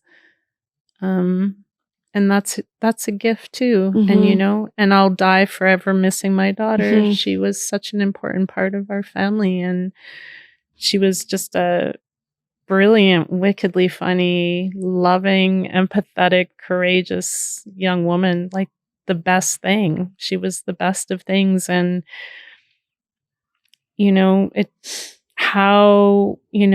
fact that she's gone doesn't change all of that stuff too. And so we want to remember her how she was, and will forever be an important part of our family. And it's funny, like we have our granddaughter now who's 2.5, and she's just a little spitfire. And just being around her, you can see, these things carry through our bones and our blood. And there's just she's her own person, of course. And, we adore her, but,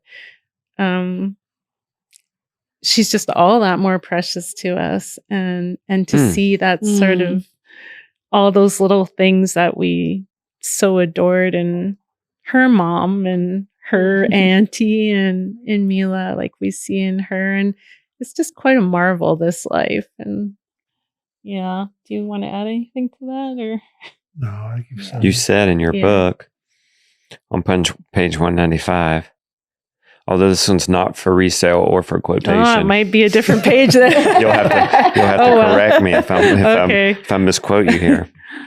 I've learned that salvation comes not at once, but in drips. It can't come if we're running from something. It's too quiet, too slow for that. Salvation comes when we sit, head in hands, open and aware. It comes in tandem and with misery, hand in hand with anguish.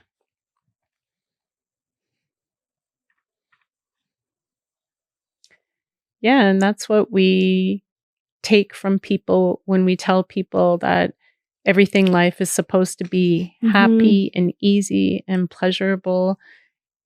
It becomes a superficial skim of what life is really able to offer us.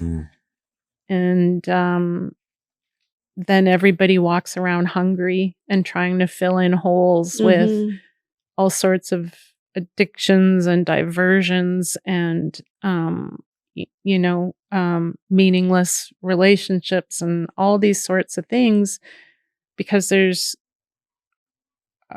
our beings, our souls know when they're not being nourished and will forever be craving something, and no one knows what it is because our culture tells us we're here to have, good vibes only, this whole sort of thing. But the depth and the meaning in our lives gets lost in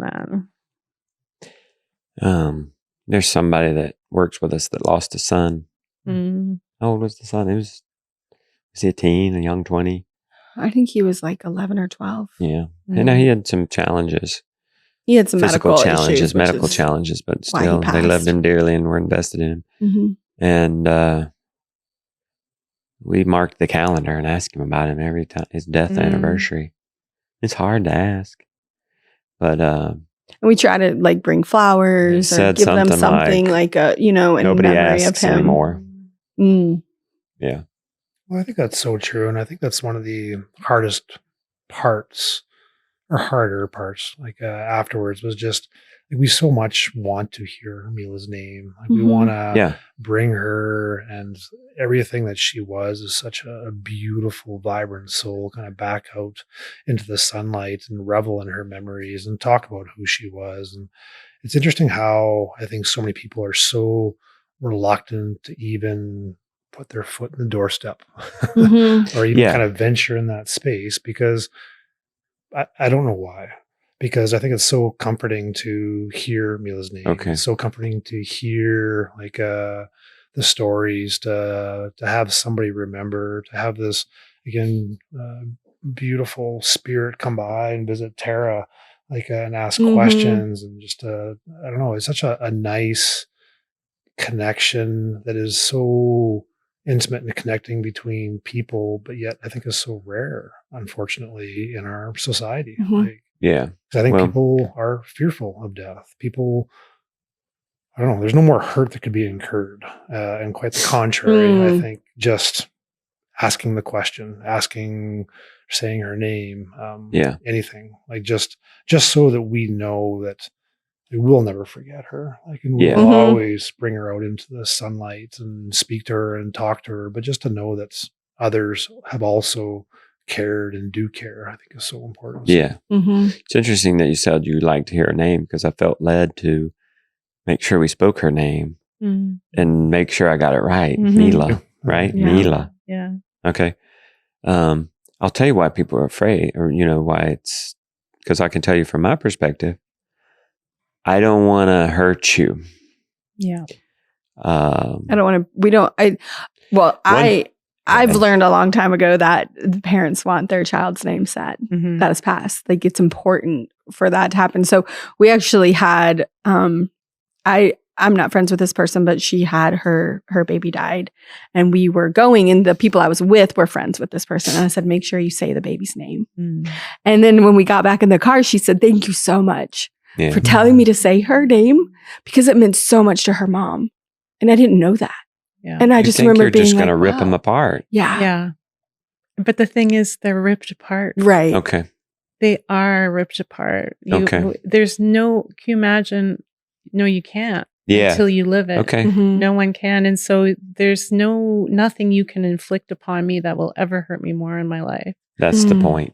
And so saying the name, there are people that might be startled because they're trying not to remember it. But it's with you. It never goes away. I don't know if most people are as aware and embracive of it as you all are. Okay, so my fear would be, and it's good to hear you say, well, we're never going to heal. Because our fear from this perspective is you've healed a little bit, and we're going to ask some dumb question, and it's going to tear open again. It's not possible. It's just not possible. I was afraid to ask you last night, so I'll ask you tonight. And I was afraid to say, do you still wake up in a nightmare? No. 4 years later, he's saying yes. No. I wouldn't say And a you're nightmare, saying no. but very much aware that like I'm in the after. Like, I think like we had a tribe of 5, a family of 5. Like, I wouldn't say that we're living a nightmare now, but we've been through a nightmare, and I couldn't think of anything more tragic for a parent to experience than the unorderly, like unnatural death of a child. But I'm definitely in the after. Like, I think on Mila's gravestone, we have like a delight in whatever sunlight remains. And for me, I think that's very true, because, and I think those words were, that phrase was chosen with such care to put onto her gravestone, so that we know that like absolutely now we can still delight and have that joy and experience. And then the sunlight is still here, but we're also I am very, very aware of the darkness, like, and the sadness and grief that goes with, I think, loving a daughter, loving our daughters so completely and so wholly, and having now only 2 daughters being of this physical realm and one that soars above. Like, that's like, I am definitely in the after. And what do you mean in the after? That before Mila died, our family was whole. And that you just never think of, I guess you want to see, we've been talking about it, like your kids going through the seasons of their lives, experiencing different things at different ages, us as parents, like growing and evolving with them.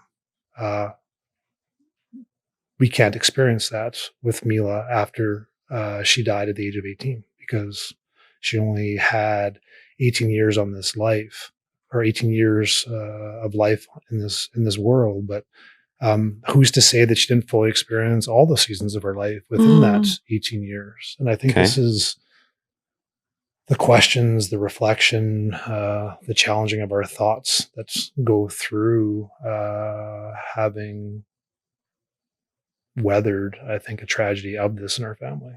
So, did that person who asked you all these questions, were any of those questions offensive or hurtful? Who? Mila's friend that came to visit you. Not at all. It was hurtful in the sense that she asked some raw questions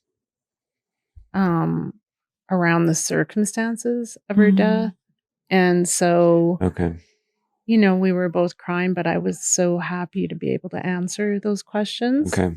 Yeah. So offensive, I couldn't be offended around that at all. Yeah. No. Do any other of Mila's friends come around or no? None. So it's very special that she's coming. It's very special, yeah. Does she know that how special it is? Yeah. When she was leaving, I gave her a hug and she said, I think it's good for you that I come. And I said, it is good for me. And she said, and it's good for me too. And I said, I'm glad. Yeah. Is Mila buried on your farm? There's a little cemetery by our, less than a kilometer away. And so that's where she is. And we had a stone carver carve her image into some stone by hand. And he did a really beautiful job. He's actually doing ours now, which, I mean, people used to buy their headstones before they died, right? You didn't leave that for your kids. We plan to do that. We plan to have it. We're doing a cemetery on farm. Oh, nice. And we started it before the hurricane. And then after the hurricane, we just, it fell to the wayside. We still have mom's ashes. Nice. So we're going to bury her. And we have Justin's dad's ashes as well. We're going to bury him. Yeah. And then we're going to, kind of lay it out. Yeah. We want to be prepared for our children. Eventually to, like you said. You are more ready to talk about it now. Whereas suppose you weren't before.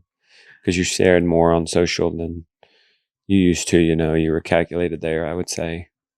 Oh, yeah, for sure. Reserved. I mean, by and large, people are kind, but people are also weird, some people. And that's just too close, or I'm not interested in people's judgments or, weird sort of stuff around it. That's just being, in an intimate conversation like this with people I trust is one thing, but throwing it out into the internet, no. Yeah. So what do you say to somebody? Tell Rebecca that, because we're getting in our upper 40s. We're going to have friends and family and close people that are going to go through hard times, real hard times, and we're going to be there for them at the raw time. What do we say or do during that? Well, you know what? Troy has a friend whose wife just died and they have a baby. So Troy's been really, and he has another friend who just died and they have 4 teenagers, 2 men that were with their lifelong partners. And so he's been very much actively involved with them and trying to be there for them. Yeah. So maybe you can answer that. Yeah, there's no guidebook. No. I'd probably say and one thing that I've been very much trying to do for both those dear friends is just to be there in whatever capacity I could be. Because I know after Mila died, I think the one other variation, there's many variations of individuals, but the one other variation was individuals that were just waiting for us to get back to normal. And they just stayed away, just waiting for us to get back into our routine, get back into our life. And I think they were waiting for that moment to step back into our lives and reconnect. And that just rings so hollow and so false for me. And so I think the one thing over the last year and in the other circumstance over the last couple months that I've been very much trying to do is just be there, whether it be as a listening ear, to say their wives' names, to ask them about their wives in terms of what made them, what were some of their favorite memories, asking to see pictures, and just really checking in, but checking in also with the thought and the idea, and actually also verbally stating it too, is that no expectation for a reply. It's just, I'm here. If you want to go for a walk, if you want to go shoot some steel plates, if you want to go hunt some rabbits, if you want to do whatever, or just go for a walk and be side by side, whatever you need me for. And also I think just to really, not that they're hard questions, but I think they are harder to ask just because we think that we might be offending somebody, but I think harder questions really allow both individuals to take thoughts that might be rattling around in their head to be put through the process of being put into words, because otherwise it's just contained within. But as you ask questions and ask about certain circumstances or certain feelings or what's happening with kids or relationships, it allows the ability to take all that emotion and bring it to the forefront, because I think only in that way can we really become fully aware of what we're experiencing, as opposed to just bottling it up and having it contaminate us within. And so I think the one thing, like Troy said, that is the details is what matters, is saying to someone who's just in a lot of grief,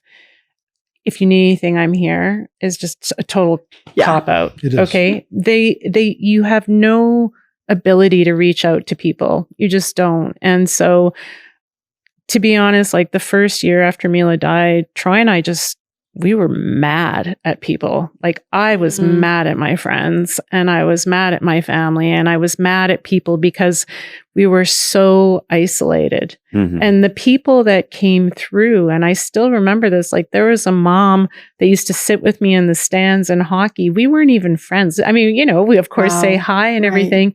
She was at my house. She was calling me. She came and brought me a plant. She came and hugged me, drove all the way down, just said, I needed to hug you. I wanted to hug you. Like just consistently being there. And like, I got this, just those kinds of things really astonished me, is what people's capacity was and what people were, because I'm not going to reach out to you when I have grief. Like Troy will, send his friends messages, phone them, like call them and just check in, like just be checking in. I think that's a really big thing. And we kind of, to be honest, I think at the core of that is we're protecting ourselves when we do that, right? Because it is hard to witness that kind of raw anguish in somebody.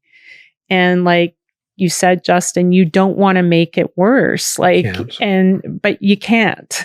You can't make it worse. It's possible you ask something and a person just starts crying. That's okay. Yeah. That pain is in them. You didn't cause that pain. You're just there with them. I was stay in that space. Yeah. I was 12 something. We went to some Civil War reenactment, and they had these booths. There was a Marine there. We went up to that Marine and we said, "Did you ever shoot anybody?" And he cried. Oh. He couldn't answer us. But that's okay. Like you didn't cause him that. Up? I mean, we felt so bad. We felt so terrible. We were just curious idiots. Yeah, but maybe, you know what? Kids. Here's the thing you don't get to know. Maybe he needed that. Yeah. Maybe he went away from that and it opened up something, and he could tell someone, these kids came up to me and said this today. I mean, that's out of your hands. That's God's business, right? But you didn't do anything bad or wrong there. Maybe you instigated a profound healing. You don't get to know that. Yeah. Yeah, after my mom passed, I would try not to cry when people asked, because it made them uncomfortable, and I'm such a people pleaser, but then I gave it up. Now I cry. I don't care. Maybe the people it made uncomfortable needed to be made uncomfortable because they got their own thing going on. Because when I see you cry, it endears you to me, because I think what a beautiful open heart. Yeah. And then that makes me feel like I can give you something now. Like you've given me something. I think that's a gift. It's being very vulnerable. And I think shared vulnerability is a rare, precious thing. And we need more of it. Yeah, with the people that we love and care for, we need more shared vulnerability. I used to think that vulnerability was a weakness, especially through my childhood, competitive hockey, military. Like we were always like strongest, fittest, fastest, calm, cool, collected, everything like that. But I always felt that showing vulnerability was a weakness. Like, and if you show vulnerability, you get trampled on. Like, and so it was pounded out of me. But I think that's been the one I think amazing blessing of having a family that I absolutely adore with all women. All women is just this. It's really showcased for me, and I think really allowed me to recognize that actually vulnerability is a strength. Like if it's shared in the company with people that you love. Yeah. So, and I think it's a neat flip on it. It's not a weakness. It's, Here's a documentary about a prison rehab thing going on. It's in one of the toughest prisons in America. And they have this group therapy.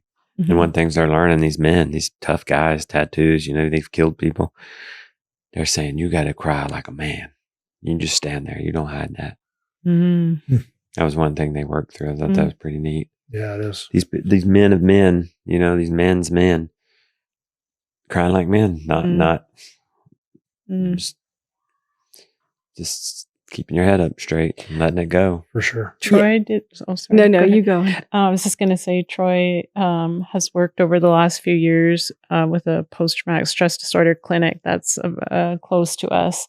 And it's all for frontline, right? Military corrections, law enforcement. So all the hard professions. And it's just been really interesting, like, hearing his stories. I mean, he can tell them better than me, but just these are the hard chargers, and they're just underneath it all, just men that have all this pain and they don't know what to do with it or where it's supposed to go. And just to see, the sort of effects, I guess, the result that they have after all coming together as a group and opening up to each other. And it's like, it's okay. Like every one of us here is dealing with this kind of stuff. It's been a profound thing, eh?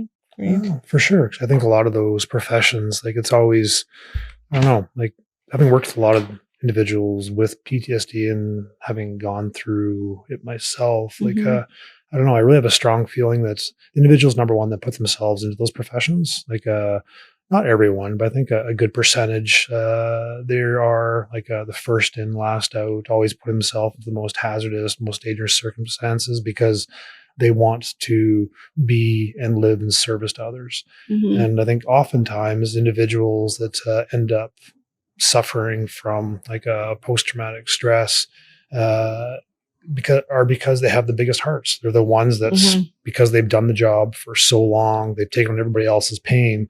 They just get so filled up to the brink with that pain themselves. And so I think one of the benefits with this program that I've been involved with is just that it just really creates a space where hardened men can come together, recognize that they're not alone, recognize that their pain isn't just unique to them, it actually transcends all these different professions. And then in this space, coming back to vulnerability, they can actually open up, be vulnerable, and by the very process of speaking, talking, crying, like in the company of hardened, strong men, it can be very beneficial to where they are in their journey. So, yeah.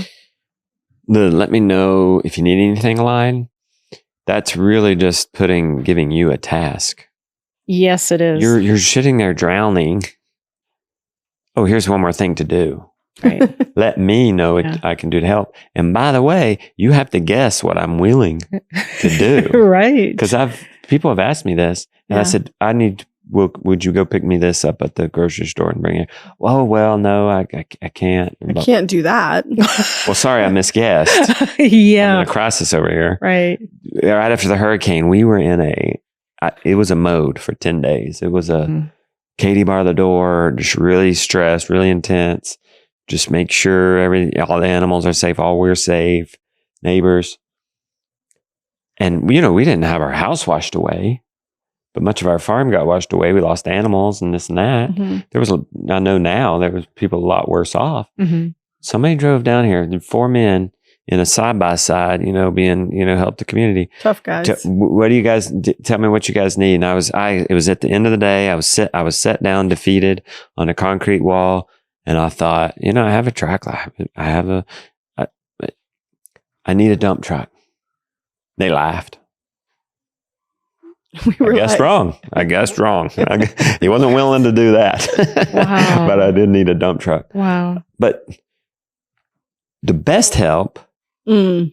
it was the day of, wasn't it? That evening or maybe the next day. Some people came up through here and they said, we're picking up trash. It was like Give us your 3 or trash. 4 days later because they're like, taking that trash. the trash won't, you won't have trash. And I said, well, yeah, we won't be getting our trash service. Could we unload this? Because the community's dumping in our dumpster. In our Can we dumpster. just So throw you this? That's what you got to do. put gloves on their hands and took the trash out of the dumpster and put it in the trailer. Wow. So I'm noticing if they would have then after throwing the trash in the thing, said, if there's anything else, let me know. Okay, I might feel safe asking them, right? And if you're sitting there drowning, well, look, here's some dry clothes. Here's another rope. Here's a heater. Yeah. Right? Here's $100. Yeah. That's not going to hurt anybody. Yeah. Yeah. It's not going to heal it. Yeah. But you're going to have $100 less to worry about. Yeah.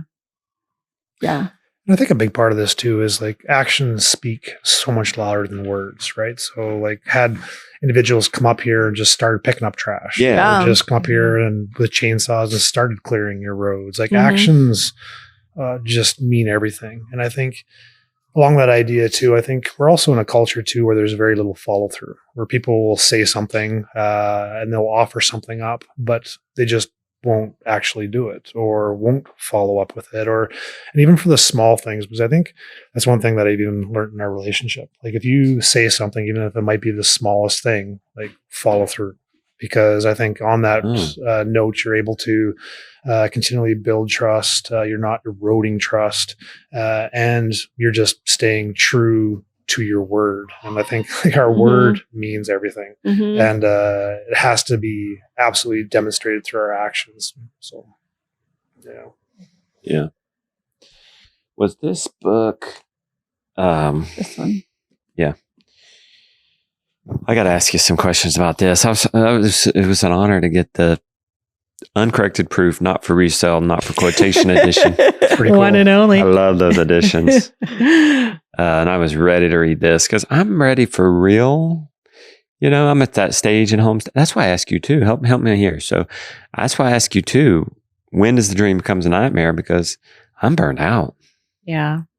We're burnt out. I don't know if it's because it's been 7 years from the Great American Farm Tour or It's because it's August.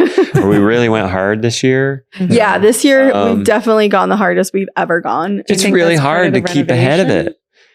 it. Well, it was like just like we're really trying to quit the grocery store. Like Yeah. we're really trying to Oh. like, And we're know kinda where our made food it comes quick. from, Yeah. and like so we got 50 gallons of strawberries and preserved them. We got 25 gallons of blueberries and preserved them. We got 2 And bushels of peaches and We're preserved them. not just we're You getting know, 4 gallons of milk every day, and we're making sure we make butter instead of just feeding the extra to the pig. Mm. I've And got you have I've got to stay 100 on quarts of it. tomatoes, canned. The and broth. it's just I a want to lot. get the beef broth all done now and not put it off. Or I have bones in my freezer that are 2 years old. I don't need to do that again. I just need to get in a rhythm. Mm-hmm. It's exhausting. Because feeling a it's little not nightmarish. meant for 2 people. It's Okay. supposed to be a community that's doing it. And we're all Okay. doing it in this weird way Yeah. of like Okay. individuals doing it. So yeah, I'm Well, not that surprised helps. you're tired. It's real. That helps a little bit because I just found a guy who is raising the beef all right. Mm-hmm. Not all right, like okay. Mm-hmm. Yep.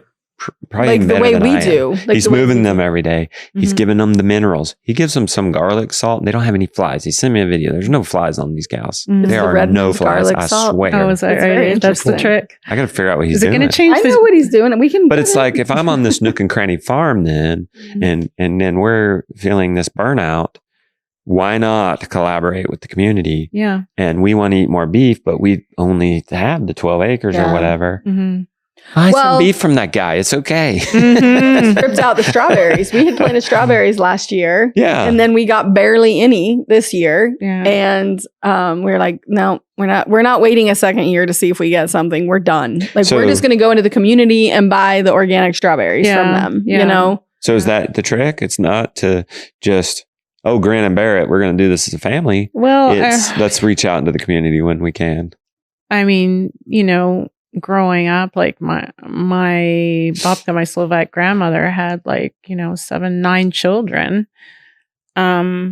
the farm ladies would all come together for the church suppers, and they'd all come together and preserve things in huge quantities, right? It wasn't like you and maybe your daughter or you and one friend doing these things, right? And so I try and remember that, just to give myself grace when it's this time of year and I'm exhausted. Like before coming here, I think I told you guys, like, I'm up like dawn till dusk trying to preserve all the peaches and trying to preserve all the plums and getting, making sure everything is gone. And there was like a point where I was just thinking, what would actually happen if I didn't have the 30 jars of peaches I need to go into winter? Like, really, what would the calamity be, right? Well, you'd have to eat more meat and cheese.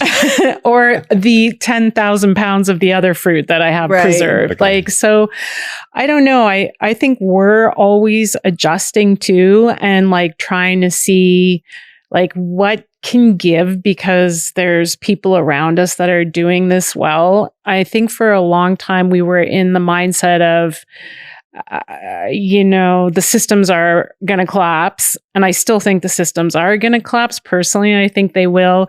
But like this idea that we had to have, like what we were talking about, we had to have a bull or a male in every mix of animals, because, what happens when everything collapses and we can't breed anymore. So all these different sort of ways that we were approaching things that we've been slowly modifying over time. And it is relieving, because we're still able to produce all of our own food, but slowly we're like looking at everything and reconsidering it. Like, do we have to do things that way? And what is the cost of doing things that way? Where can we make refinements? Where can we do less so we have more pleasure, so we don't like get burnt out? Because I mean, I just don't think it's natural what we're doing. We're all living in silos trying to get this stuff done. And personally, I don't want to live on a commune doing it either. I love like having that. No. In the 50s, I think everybody lived on today's dollars of $40,000 or something. And the reason they were happier is because everybody was that. And so now I'm looking at it. I don't know if it's so much that it's got to be some that there's not the community support. I can't just rent a bull, right? Like I could have when my dad was growing up here. Everybody had a milk cow. Right? Yeah. So, and then the bull, the one person out of 5 had to have a bull. There's none of that. The nearest bull is 2.5 hours away. I had a guy offering, by the time you pay the travel and have the bull hill rental, it's not worth it. Where was I going with that? So everybody was in the 50s was living the same. So part of the struggle is everybody else is living normally and we're just bats. Yeah. Because this is hard. Yeah. That's why I have to keep telling myself, what I'm telling myself lately, pick your heart. I mean, if I'm not doing this and saving money by growing our own food with my family, I'm working alone more in the office. And to be honest, like where we are, I think things are different here. Just like we were talking about, your population is so much different. But where we are, if we don't do it, we don't get it. Yeah, we don't have it. Right. We don't have, I can't go get raw milk from anybody. I just can't. We can have Whole Foods delivered. Whole Foods can be here in but 2 it's not hours. raw milk. Oh, no, wow. I know. Wow. And that's where we've gotten to. I was training a farm sitter once. We were 4 hours into this training, and I have this paper out, and I'm like, geez. And I had to ask him. I said, this is the farm sitter I'm asking. I said, is it worth it? And he said, you have no choice. Yeah. You cannot buy organic Boston butt. You sure as hell can't buy Boston pork chops, organic or organic pork rinds. Right. So if I'm wanting Boston butt, some reason we can only find organic bacon. I wonder what happens to the rest of the What happens to all the other bacon or all the other meat on the pig? Because there's only 10 pounds. Raw milk here either. And if you could, it's $25 a gallon in Asheville. Right. Well, I don't know. I think they're buying it. I feel like I've heard some of my friends have talked about buying it from another farm, but then it's getting grains and it's getting it's getting that, and we don't know how it's raised. And I'm like, And well, this is it too. We're pretty particular about our milk, because that can be contaminated pretty easily. Yeah. So I don't know. I like before I bought raw milk, when we were buying raw milk, we went to the farm and watched them milk because we wanted to know, is this safe to feed my children? Yeah. Well, when Troy was still in the military and we got posted every couple of years, right? So we'd have to find a new raw milk farmer, and it was so covert. Like you had to know a farmer, go to the farmer. They would call to the next province we'd be moving to. I have this gal, it was like so challenging because there was no internet then either, right? And even today you can't go on the internet and be like raw milk in Canada. It would be like, there's none of that because so we used to, and I remember going to farms and going up. I remember this one farm in particular, and they had a raw milk share, and I remember driving up and they had recycle bins out by the road, and they were overflowing with Diet Coke bottles. And I thought, oh, this isn't a great start to the situation. And I go up and she comes out and she's got a cigarette hanging out from her mouth. And she brings me into the barn. And you know what you're saying about Greg Judy saying that's not muck, is manure. Yeah. Like these Holsteins with poop right up to their knee joints. And her saying, and this is the grain we feed them. And it was just all conventional. And I was like, some milk shouldn't be raw. No, 100%. I boil that milk. 100%. Yeah. And I was like, all right, thank you very much. Well, and so, but it was so rare that I could understand why people would still buy it from her because, because it's hard to get. It's hard to get. So that's a whole other layer on trying to source the food that you want in your body. You dry your cows off for the winter. Yeah, so we do. When do you dry them off? What month? Like in the fall. Like they'll still nurse their calf that they had in the spring until probably January. And then it's so cold and we don't feed them grain that you'll see their condition will drop if you don't take the calf off and let them dry up. So we could, I mean, stop milking them at the end of the fall. In the fall. Yeah. So is it sad to not have milk? No, no, because we freeze it. Okay. So you freeze your milk. Yeah. Okay. Yeah. And then when do they? We freeze the milk. We make butter with the cream. So the butter's all in the freezer, and then the milk that has most of the fat, there's a little bit, for digestion, is frozen. Yeah. And it tastes just like normal milk. So you'll skim. So you'll take milk and you'll skim, you'll ladle some cream off and still drink that milk. Yeah. Yeah, because it's not pure skim milk. Yeah. No. See, we're not putting it through a separator. This is one example of us just not knowing the nuances. We wouldn't do that. We just thought that was skim milk. I know. I was like, and Ruth Ann told us otherwise. And now we're in this bounty of milk. Weston We're making sour cream. We're making butter now. Oh, nice. Weston A. Price, though, is hardcore about it. Yes, but it doesn't make sense. I know. Don't tell them I said that. But it doesn't make sense if you are like a smallholder and you have a cow and you want butter.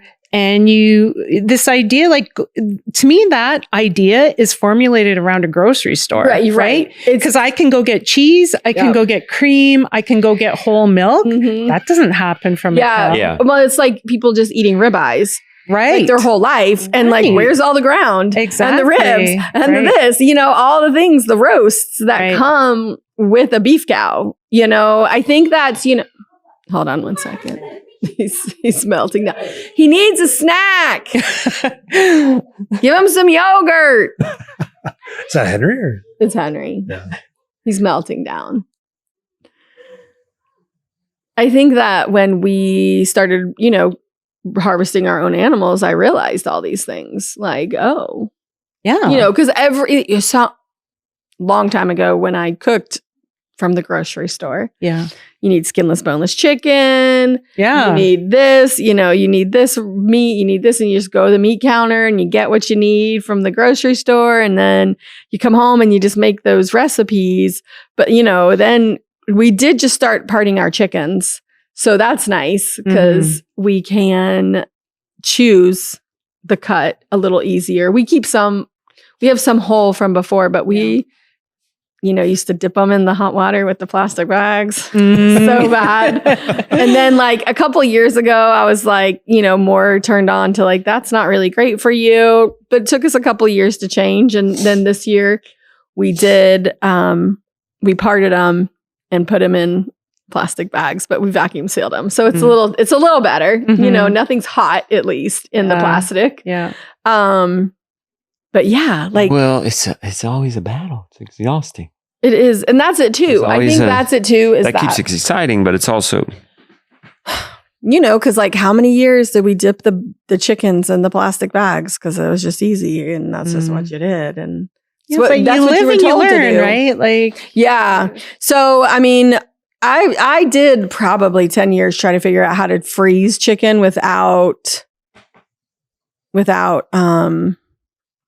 plastic. Mm. And I just came to really expensive conclusions. And I was like, we're not doing that. But we wrap ours. Yeah, I know. I mean, that might be the next solution. she found But some wrap. I did. I got She found, some. what is it? It's It's free of everything. uncoated. It's uncoated, unbleached, and unwaxed. It might not be freezer paper. I'll look at it. No, but- it is. It was freezer paper. But Oh, it sometimes might they be call barbecue. it freezer paper, but Well, it's I'll return it. the way the wrapping used to be coated in wax. Yeah. And all of it's now coated in plastic, but there's actually two benefits to using paper over plastic. Okay, tell us. Aside from that. So one of them is that there's actually studies on this that you can go look up if you really want to nerd out on it.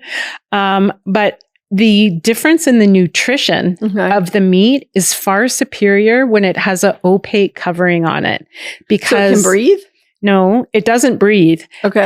It actually it stops the degradation of the proteins and the fats from light. So so yeah. the plastic is letting in light. it's letting in light. and- Even if it's dark in the freezer, it's still letting in the light. So it actually breaks down the meat a lot quicker. Okay. So that's number one is it's actually a more nutritious product in the end. It actually lasts longer. Like I can wrap a rabbit because we only eat that much chicken. Yeah. And it'll last 2 years. No problem. No freezer Wow. burn. Yeah. And then, I'm going to get you to import me some of your paper. Well, oh, look at your, Judge maybe her you got paper. that. Yeah, I'm hoping. Able to find Now, it, somebody in the so- reviews wrapped their meat. They wrapped their meat for the freezer in it. Like, That's all they we said do. it was great. We don't use So any, we hoping use all that- paper. I'm hoping that. How would you do? Like, I feel like our chicken is. I guess because we put it in a water bath to cool it.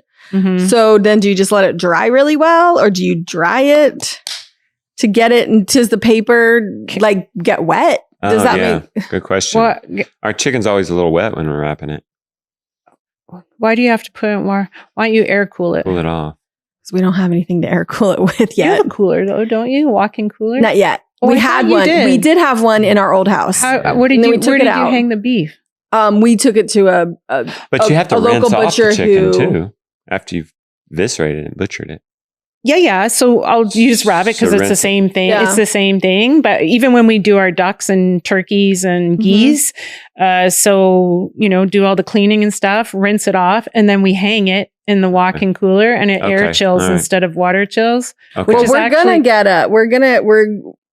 it's all a process. The Yeah. container still has the furniture for Well- the cabin in it. And once we put that into the cabin, yeah. we're going to put it behind the butchering shed and make a 10 by 10 walk-in cooler. Yeah, Because we still have all a the game stuff changer. for it. Yeah, We had it. We Talked were about- definitely spoiled with that walk-in cooler. That's what you talked about in the book. You do one project a year, and maybe that's what I'm getting at. yeah, We're embracing suffering, which is okay. It's okay Yeah. to do hard things and to hurt, Yeah. to do the right thing. If we want Roy for our kids, it's going to be a sacrifice. right.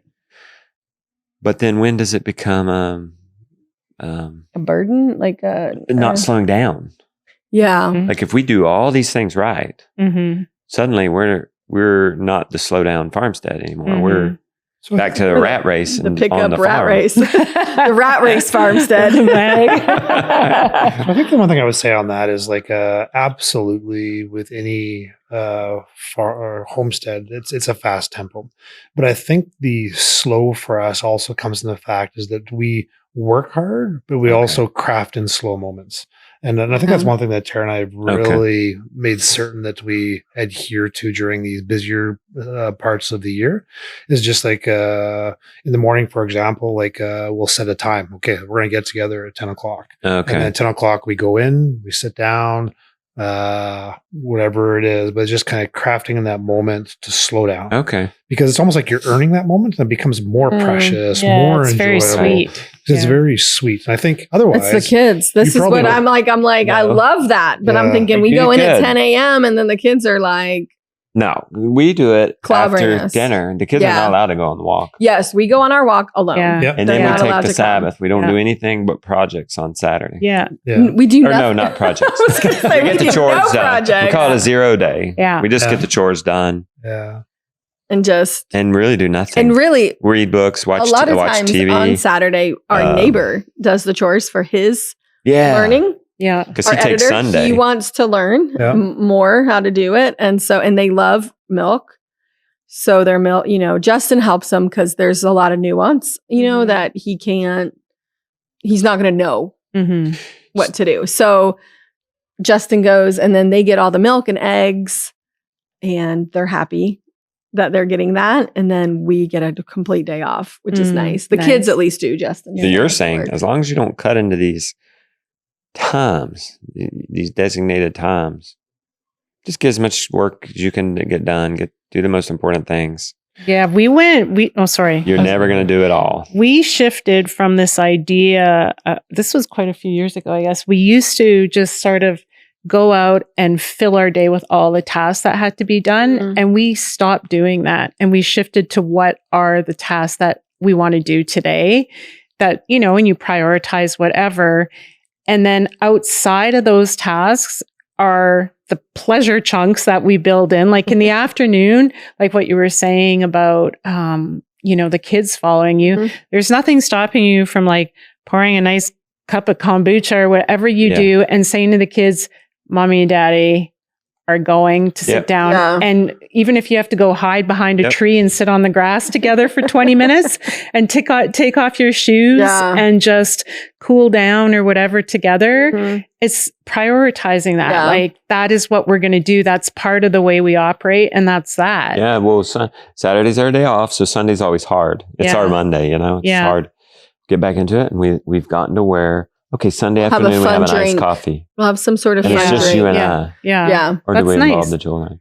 Well, they have a hard start too. They're always having fun snacks because Lily isn't. Because they cheat. They do more carbs than we. Their little baker. We're having to see them. We're seeing them eating all this stuff, and you can sit there and watch me drink an iced coffee once a week. Yeah, because they're always like Lily did. She yesterday took it upon her, so she's wanting to make popsicles, which we're like, that's fine. It's good, nutritious it's stuff. From the strawberry farm. The strawberry farm. She's mixing it with yogurt, making like a little bit of they were delicious. Yeah. I was like, no.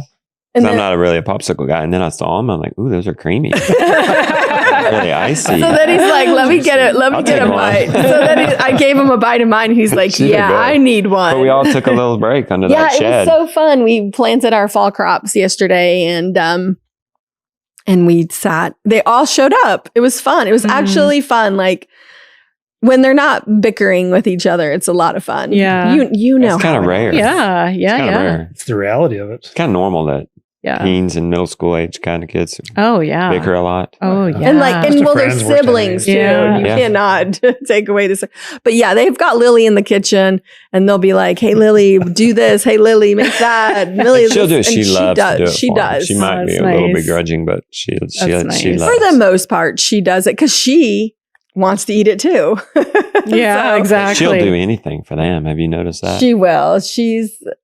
It's fun watching them with their building the relationship. Yeah. It's been fun. Like Jonah's, light years ahead of Lily. Like he came in and said something to her, asking her about something she was doing. And she didn't really answer it right. And Justin leaned over and said, just keep trying. She'll get it.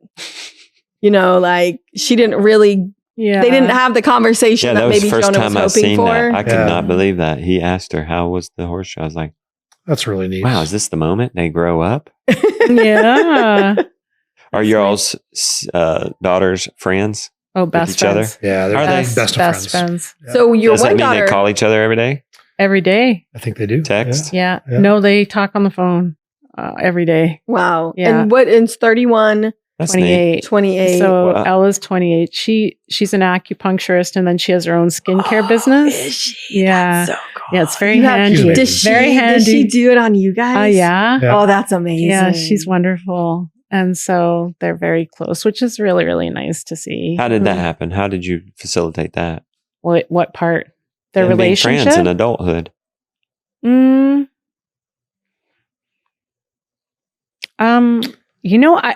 I don't know if I think we kind of had a no BS family. We talked about everything and we ate meals together every day. And we were like, this is our family. We do things as a family. And so they used to fight and stuff, and we'd let them sort it out. Okay. Unless, so that's doing it unless there right. was fire or weapons. Unless it's saving the life, Right, You're taking right. the child with We're you. if they would come up to us and be like, Mama, I'd be like, figure it out. Yeah. I'm just not, I don't have the capacity to solve everyone's problems. And they did for the most part. It just worked out. And I guess that develops their relationship, right? Because they have figured each other out. They know. And when they get mad at each other, it's great. I see them now. They just say it. They they'll be argue. like, it's very real, put that very away, open. That's how you know? real And Outs and it's over. And it's over. Yeah. Yeah, It's because over. if nowadays you start developing a friendship with somebody, you're going to have a conflict. And Yeah. you have to either make a decision. If something they've done is bothering you, you've got to either say, I'm going to move on with my life, or I'm going to confront them. And it's either going to strengthen the friendship or Mhm. destroy it. And, And I Yeah. better just go ahead and get that over with now. So true. I had a film guy. It's not one of the ones that went to you. They go to their parents every Oh, Sunday yeah. and have lunch Mhm. with all the siblings. They all get along. They're All all of adults. them. And I'm Mhm. thinking, that's wonderful. Wow. What was their secret? It was much like what y'all said. Their mom, he said, I don't know, but maybe this was it. When we would get in a fight, she would say, go under the table and work it out.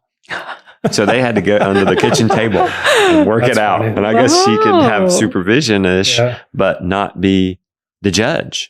Oh, cool. I like Just didn't that. tell the boys to take it outside. That's Yeah. what I do. I'm She like, get all out of worked out. here. They come to her for everything, telling her for everything because she gets excited. Wrath comes down, and I'm just real calm about it. And I think they want a reaction. No, They want the wrath on the other person. they do it because I take action, and they're like, just Papa doesn't do anything. Really exciting action. Well, no. A lot of times I'm like, just leave me alone. I don't want to hear this. But then I'm like, is that right? I don't See, know. our kids are too big to get under the table now, so maybe it's take We it outside. should maybe boys. make them get under the table. It might be good. Yeah, For them. That's but- good, right? To make yeah. them work it out. Absolutely. If Parents A lot of always skills. coming in and making a judgment and deciding Well- what happens when the parent's gone. A Yeah. lot of times Yep. it's because it's a project that they're working together on the farm. Mm. And that's why I think they come to us, is because something's not going to get done that's important to get done. Well, it's stuff like he sat there while I was finishing milking, and he was supposed to go start picking up the fence, and he didn't pick up the fence, And I we didn't, he told me I back didn't up get there enough together milk as and- he did. And I'm just like, I tell him, just get out of here. I'm like, I don't want to hear Tell this. Josiah it's not. I'll say, where's it's your not father? me. That's what I say. Where's your father? Go tell him about this. Well, because my concern is the animals. We have to make sure that the animals Yeah. are done properly. Right. Yeah. Yeah. Things Right. are done because they're living Yeah, beings. for And sure. also it is our milk and we need to make sure they're healthy. For There's sure. That's so the much. core of our farm. There's so many of those things that were that's why I get upset is I'm like, well, did we milk the cow all the way out? Did It's things get done they right? usually get Right. through the milking. That It's was a a big mess. thing with us too, is the animals are dependent on us Mhm. for their lives and for how well they are. And if you skimped on the rabbits because you didn't feel like collecting all the forages, there was a consequence to that. Mhm. You have to, because that's the deal. Like we get this great nutrition and everything, but you have a part in that bargain and being part of this family, you rely on that food too. So that's your part of the bargain. So, well, it's like you guys like to eat, right? Yeah. Well, let me tell you this. You and I have Lyme in common. Yeah. Lyme didisease. Well, you guys were diagnosed with suffering. It. It's not who you are. Right. I don't identify as Lyme. I know. I dislocated my shoulder. It was a bad dislocation. Afternoon. Of course, I rested that evening. The next day, I was pretty worthless. I don't think I did anything on the farm. To go to the orthopedic doctor. Yeah, I had doctor's appointments. But then that Tuesday, we had already made the appointment with the guy down the street 2 miles away who's giving away his blueberry bushes. Oh, wow. So day and a half after dislocating my shoulder, I'm like this. I'm driving the tractor down there and we're getting these blueberry bushes. And what I'm saying is, even before that, when the kids are young, I've broken my arm. I've milked 2 cows with one hand. Mm-hmm. With Lyme, you just want to quit. You just want to take a nap. You just want to be done. But probably the best thing for us is to keep moving. Yeah, absolutely. Yeah. Even if it hurts. Yeah. Yeah. There's a big lesson in that too, is like you sort of realize what your capacity is so much greater than you thought it was beforehand. Like I remember I was really sick with Lyme on that first farm that we talked about initially, where we were just so overwhelmed. And I remember some days like getting up and going out to do chores and literally walking from the house to the barn was just, I remember crying, just walking because everything was so sore. And I was thinking, how am I going to pick up a water pail? Like I was so bone exhausted. Yep. But, and I've had people say to me that, because a lot of people will ask me about having Lyme because they have Lyme and they'll say, I can't get out of bed. I don't know how you do that. Mm-hmm. And I'm like, that's exactly it. Yeah, that's why. I had an animal. Yeah, I had to. There was no option. That had to have water that day. Yeah, exactly. And there's just a real like if you gift had little in kids. that. Yeah. And it drives you nuts, right? It's tiring. You burn out. Yeah. But let's look at what you'd really want. Okay, what do I really? I'm going to sleep in. I'm going to then do a little workout. And then I'm going to get some office work and then watch some TV and watch a documentary in the afternoon or whatever. Mm-hmm. Then I'm just going to get soft and I'm going to have other problems. 100%. Yeah.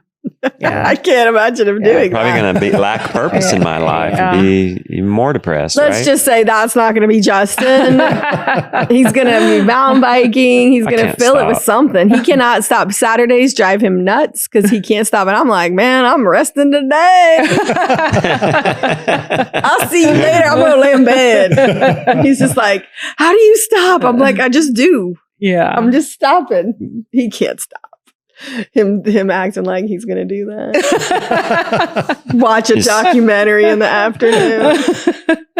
I did enjoy that when I had reactive arthritis. So he had Campylobacter, which gave him reactive arthritis. It's like your whole one of body the is lucky broken. few that get it, and it was rough. But I had to keep moving. But, I mean, I would ride in the side. I'd have the kids pull the side by side up to the car, and I'd get Grandma's walker, and I'd walk out Mom gave him her walker. It was crazy to the side by side, and at least I'd go out there and supervise. Yeah. But I think it was good to keep moving, as terrible as it was. It was. So Did you mean this to be would you say this is a memoir? I hope not. Okay. Yeah. Would you say essays? Yeah. I feel like, and you tell me if it's true. Well, it's. I really enjoyed this book. That's what I was getting at earlier. This is so real. Mm. You guys, you're so real and vulnerable and open, and that's what's so good. Mm-hmm. People have told me, I talked about it a little bit in the vlog this morning. People will tell me they really like our show, and I didn't understand it for a while. And finally I started, well, why? And they said, because you show the mistakes. I'm thinking, this is inspiring you. And they just get then they don't feel so bad about themselves. Yeah. And the mistakes. I could go out there and make a really cute little Instagram post on how well those sheep mowed that bank. Yeah. You saw how well they mowed it. But what you guys didn't see was me chasing them, herding them back in because they got out this morning. I didn't have to talk about that in the blog. I could have just said, oh yeah, look, mow this bank. Yeah. So wonderful. But so you do that in Maybe this some book. sheep. In a net. Yeah, you lean into, being connected in the farm, seeing death on the farm, birth and farm and seasons, and just being really connected. And then you go into tell me this, I get to ask this because you're right here. And I got this book, the frogs chapter. What was the point? Of what And part? I'll tell you what I took out of it. Okay, you tell me. Is this her poem, by the way? Motherhood one, yeah. Yeah, people have to get the book to get the poem. You're going to have to get the book. Just the whole frogs chapter. It's such a good book. Where thousands of frogs are out at night and you're having to run them over, and it's just epidemic of frogs. Is epidemic right? That's not the right word. Plague? Plague. Frogs. Let's just say a plague. Pandemic? Yeah. No, I don't know. No, pandemic was what we went All through. right. What do you want people to get out of the frogs chapter? Well, I don't know. I guess the frogs, like in the stories, the two stories that I sort of juxtaposed against each other, was like just the connection that nature can have for us, that there's just like this honesty in nature that encourages me, and I'm able to like sort of tap into those things if I'm just there in that moment, I guess. And so there was like in the story, the one story where my daughter and I were driving home, and there's literally, tens of thousands, maybe hundreds of thousands of frogs all over the road. And it was like something I had never seen before. And just having that moment with her, and then, a couple years later, driving home from a grief group, and the frogs are on the road again. And just remembering being on the road with her and how it was like one of the most gutting moments of my life, driving an hour home on these country roads, and all the frogs were back again. And this time it wasn't her laughing in my ear and screaming, "Mom, turn left, turn right." It was just me alone. And so, and then, walking to lock up ducks, and there's little frogs hopping in front of my feet, and the little frog at her headstone. And it's just like these little threads that get woven through our lives, and each one of them can have like so much pain, but almost so much love in it as well. And they can mean many different things. I think there was a time when I thought, you're happy or you're sad. It's dark or it's light, it's good or it's bad. And I realize it's just such a lie. It can actually be dark and light at the same time. We can live in pain and still appreciate like love, and all these things are intermingled, and that's sort of more true than anything else. I'm sure even in our happiest moments, if I stopped you and said, what would make you sad right now? You could feel sadness. We all carry these things within us. And I like what you said, Justin, about like people saying that they like that you show things that are real. And I think that in this time of the world, we need more people showing what's real. It's so unfair for young people to see like social media and for it to be like beautiful, perfect people with filters and everything's happy for them and their life is good. I think that's cruel. I think it's cruel to show that as a model. I think what's incredible is to show ourselves and say, look, I've had these really devastating things happen to me, and I have a lot of love in my life, and I think life is beautiful and it has meaning. And it's not because I chase all the shiny stuff. It's because I allowed all the real stuff to come in. I think we need more models like that. And that requires more humility and less ego. Like you asked if the book was a memoir, and I don't want the book to be about me. I just feel like I'm a conduit from bigger stories. I just witness things and write them down. There's nothing like special about me, and I don't ever want to feel that way about myself. And so I hope it's like just an offering of stuff that brought me peace and meaning in my life. And maybe like a couple crumbs will find their way to someone else and they'll feel the same way. Yeah, no, it's certainly not that. It's certainly not. Look at me. It's more like a, Dances with Wolves. Y'all seen that movie? Oh, that's an oldie. Yeah. Such a good movie. Yeah. And notice something about it though. It's very different from other movies because it's a journey plot. You don't know what the hero wants in the beginning of the story. You're just going along with the hero. Right. And you just follow. You draw your see the conclusions difference at the end. Whereas Lord of the Rings, Right. they want to go destroy the ring. Right.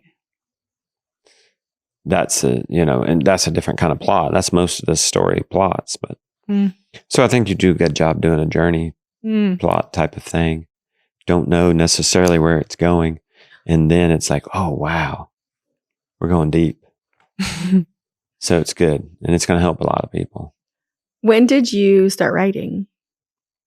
Have you always been a writer?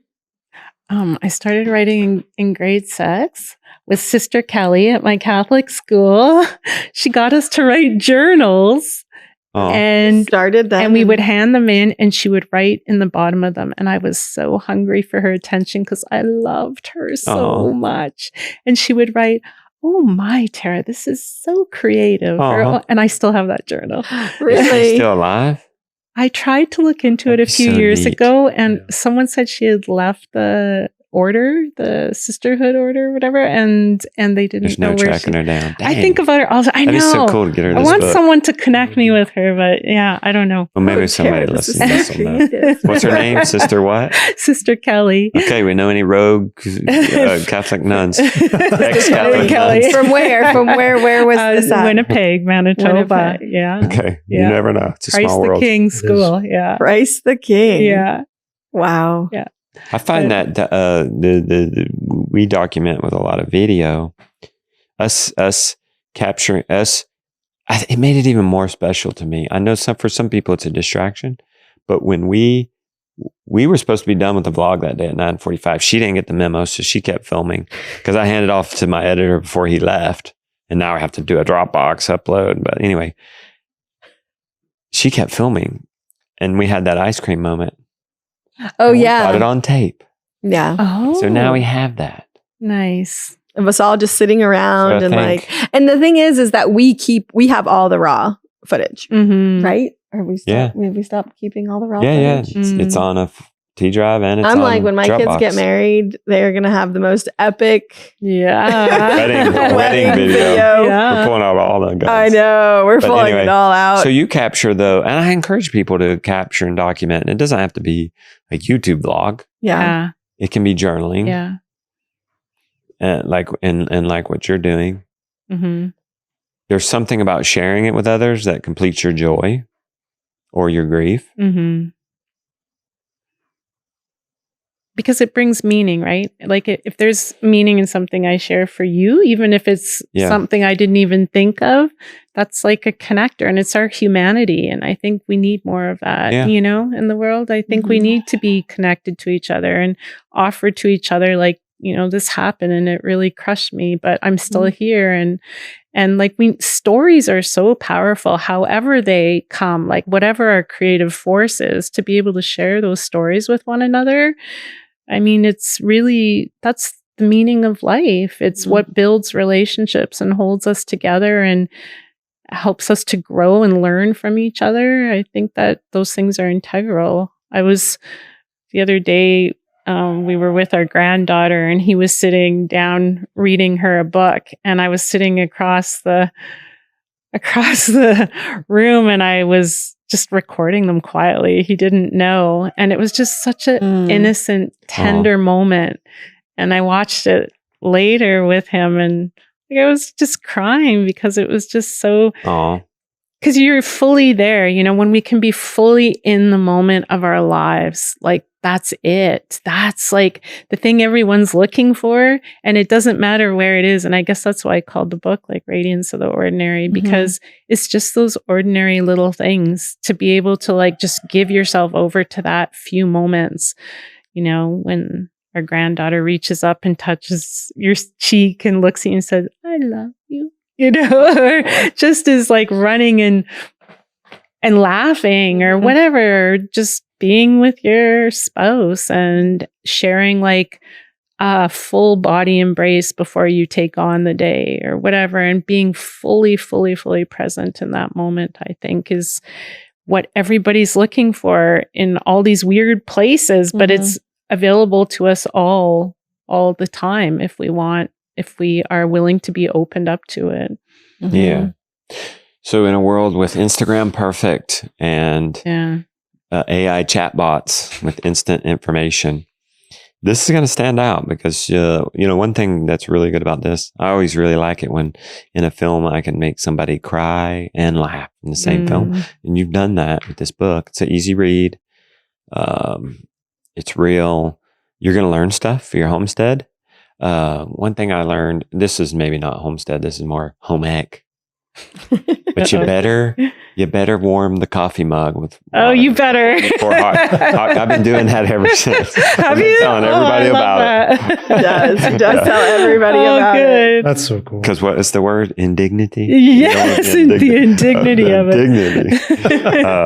But no, there's some farm tips in here. It's half that, and then you there's a whole share with there's a whole chapter on the cow. Yeah, the milking your of the adventures of the cow. First time killing animals and going into that conflict, because you weren't an animal killer and now you are. Yeah. And just struggling and going through that. I've got a lot of one thing. What did I say in my review? It's not in this. It's in the other. Oh, it's on the They other sent me one. the hard copy with my review. But one thing I said, because I got to write the blurb for this. It was fun. Well, one thing it says, I don't think this one made it, but you took us to hell and back. And that was neat. That was a really neat experience to get to do that with you. And, you laugh, you cry. What did you like? Because I underline things. Yeah. I said this to you. I don't think I said this in the blurb, but my dad died. I went to his library. It was the first thing I did. I wanted something to be underlined so badly. And nothing was. I mean, there was one little thing and it was just a little political joke or something. But my kids can come to this now. Yeah.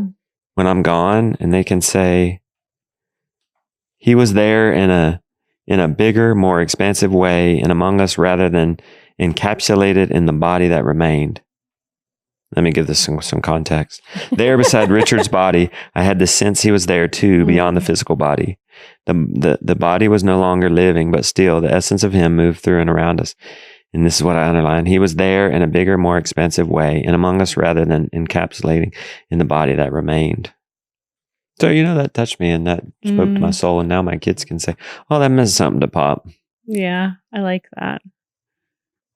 I think for me, it just gave me a deeper understanding of where you come from and like in consuming other things that you do, like Substack or your Instagram posts. You know what I mean? Like it just gives like more depth and like the whole thing with, Richard and like how you found him. And like also it was just so amazing, I think too, like when was that? Like in the 90s or early 2000s, like that you were going through 90s, that. Yeah. It was such a different time. Yeah. Like you were saying, like trying to find a farmer and like somebody who would take you under their wing and allow you those experiences. It's amazing that that you got to experience that, Yeah, he really changed my life, Richard. And we met him because we were looking for good food. Troy got posted to a base and we ended up going to a farmer looking for good food. And he was a poet, a cowboy poet, just such an incredible like I can like soul. see him in my mind with that truck. Yeah. Like, do you know what I mean? Yeah. It was just, he was wonderful. Well, that's good writing. It's artsy writing, but it's still down to earth. A lot of artistic and creative people can be very disconnected, but you're very connected. So we appreciate that. Thank you. I'm actually going to, people can follow you at Slow Down Farmstead on Instagram. Yep. What's your Substack? Same, slowdownfarmstead.com. Yeah, and they can, how often do you post there? Once a week. And Heck then yeah. there's a chat too that I dip into. You're pretty active in it. Okay. But a few times a week. People find community. But it's That's a pretty great good, chat though. because there's like I find there's a lot of moms on there, young moms, older moms. There's some men on there too. And we all kind of have this holistic bent. So, some will be looking for where do you get good wool or good candles or whatever. And I'm going to, you also took part in we did a documentary on your story. It was 2021 or something, wasn't it? No. Wow. Was it? No, it was 2022.